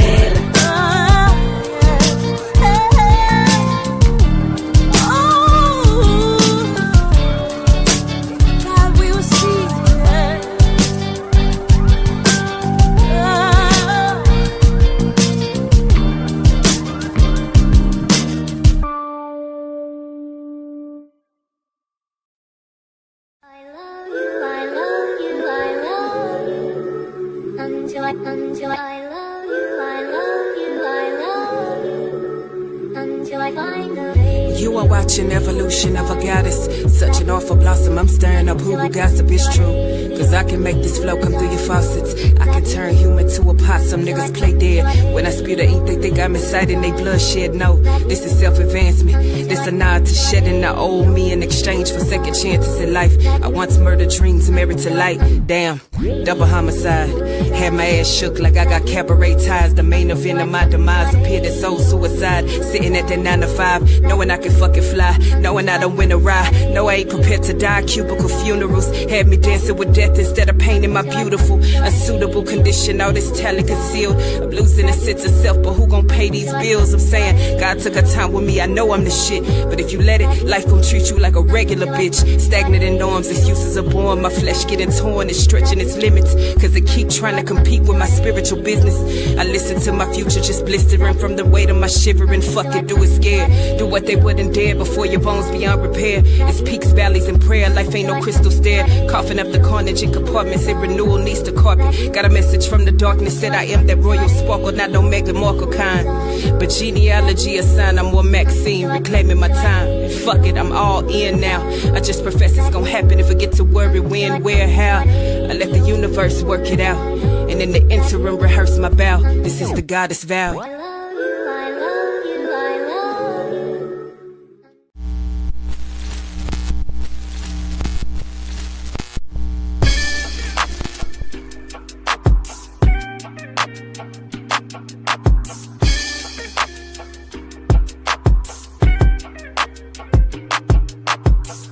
Learn to cloud surf while never leaving Earth. 10 toes firmly planted in the dirt for what it's worth. See my life flash before my eyes a couple times, so I'd be lying if I said I don't believe in the divine. For reasons we can't find, the truth will probably blow our minds. This energy in the universe send chills down your spine. Had a talk with a goddess about human design. Pull my code to how I need to get my chakras aligned. Gotta break some bad habits, it's addition by subtraction. Move away from bad actors trying to leech off your action. It's the laws of attraction, gotta see it before it happens. Gotta believe it with a passion, then receive this beautiful madness. Find a pattern in the chaos, their assessment was way off. You build it from the ground up, you own it, so ain't no layoffs. Your energy is equity, cashing on your day off. Hope to reach a couple souls, it's all a part of the payoff.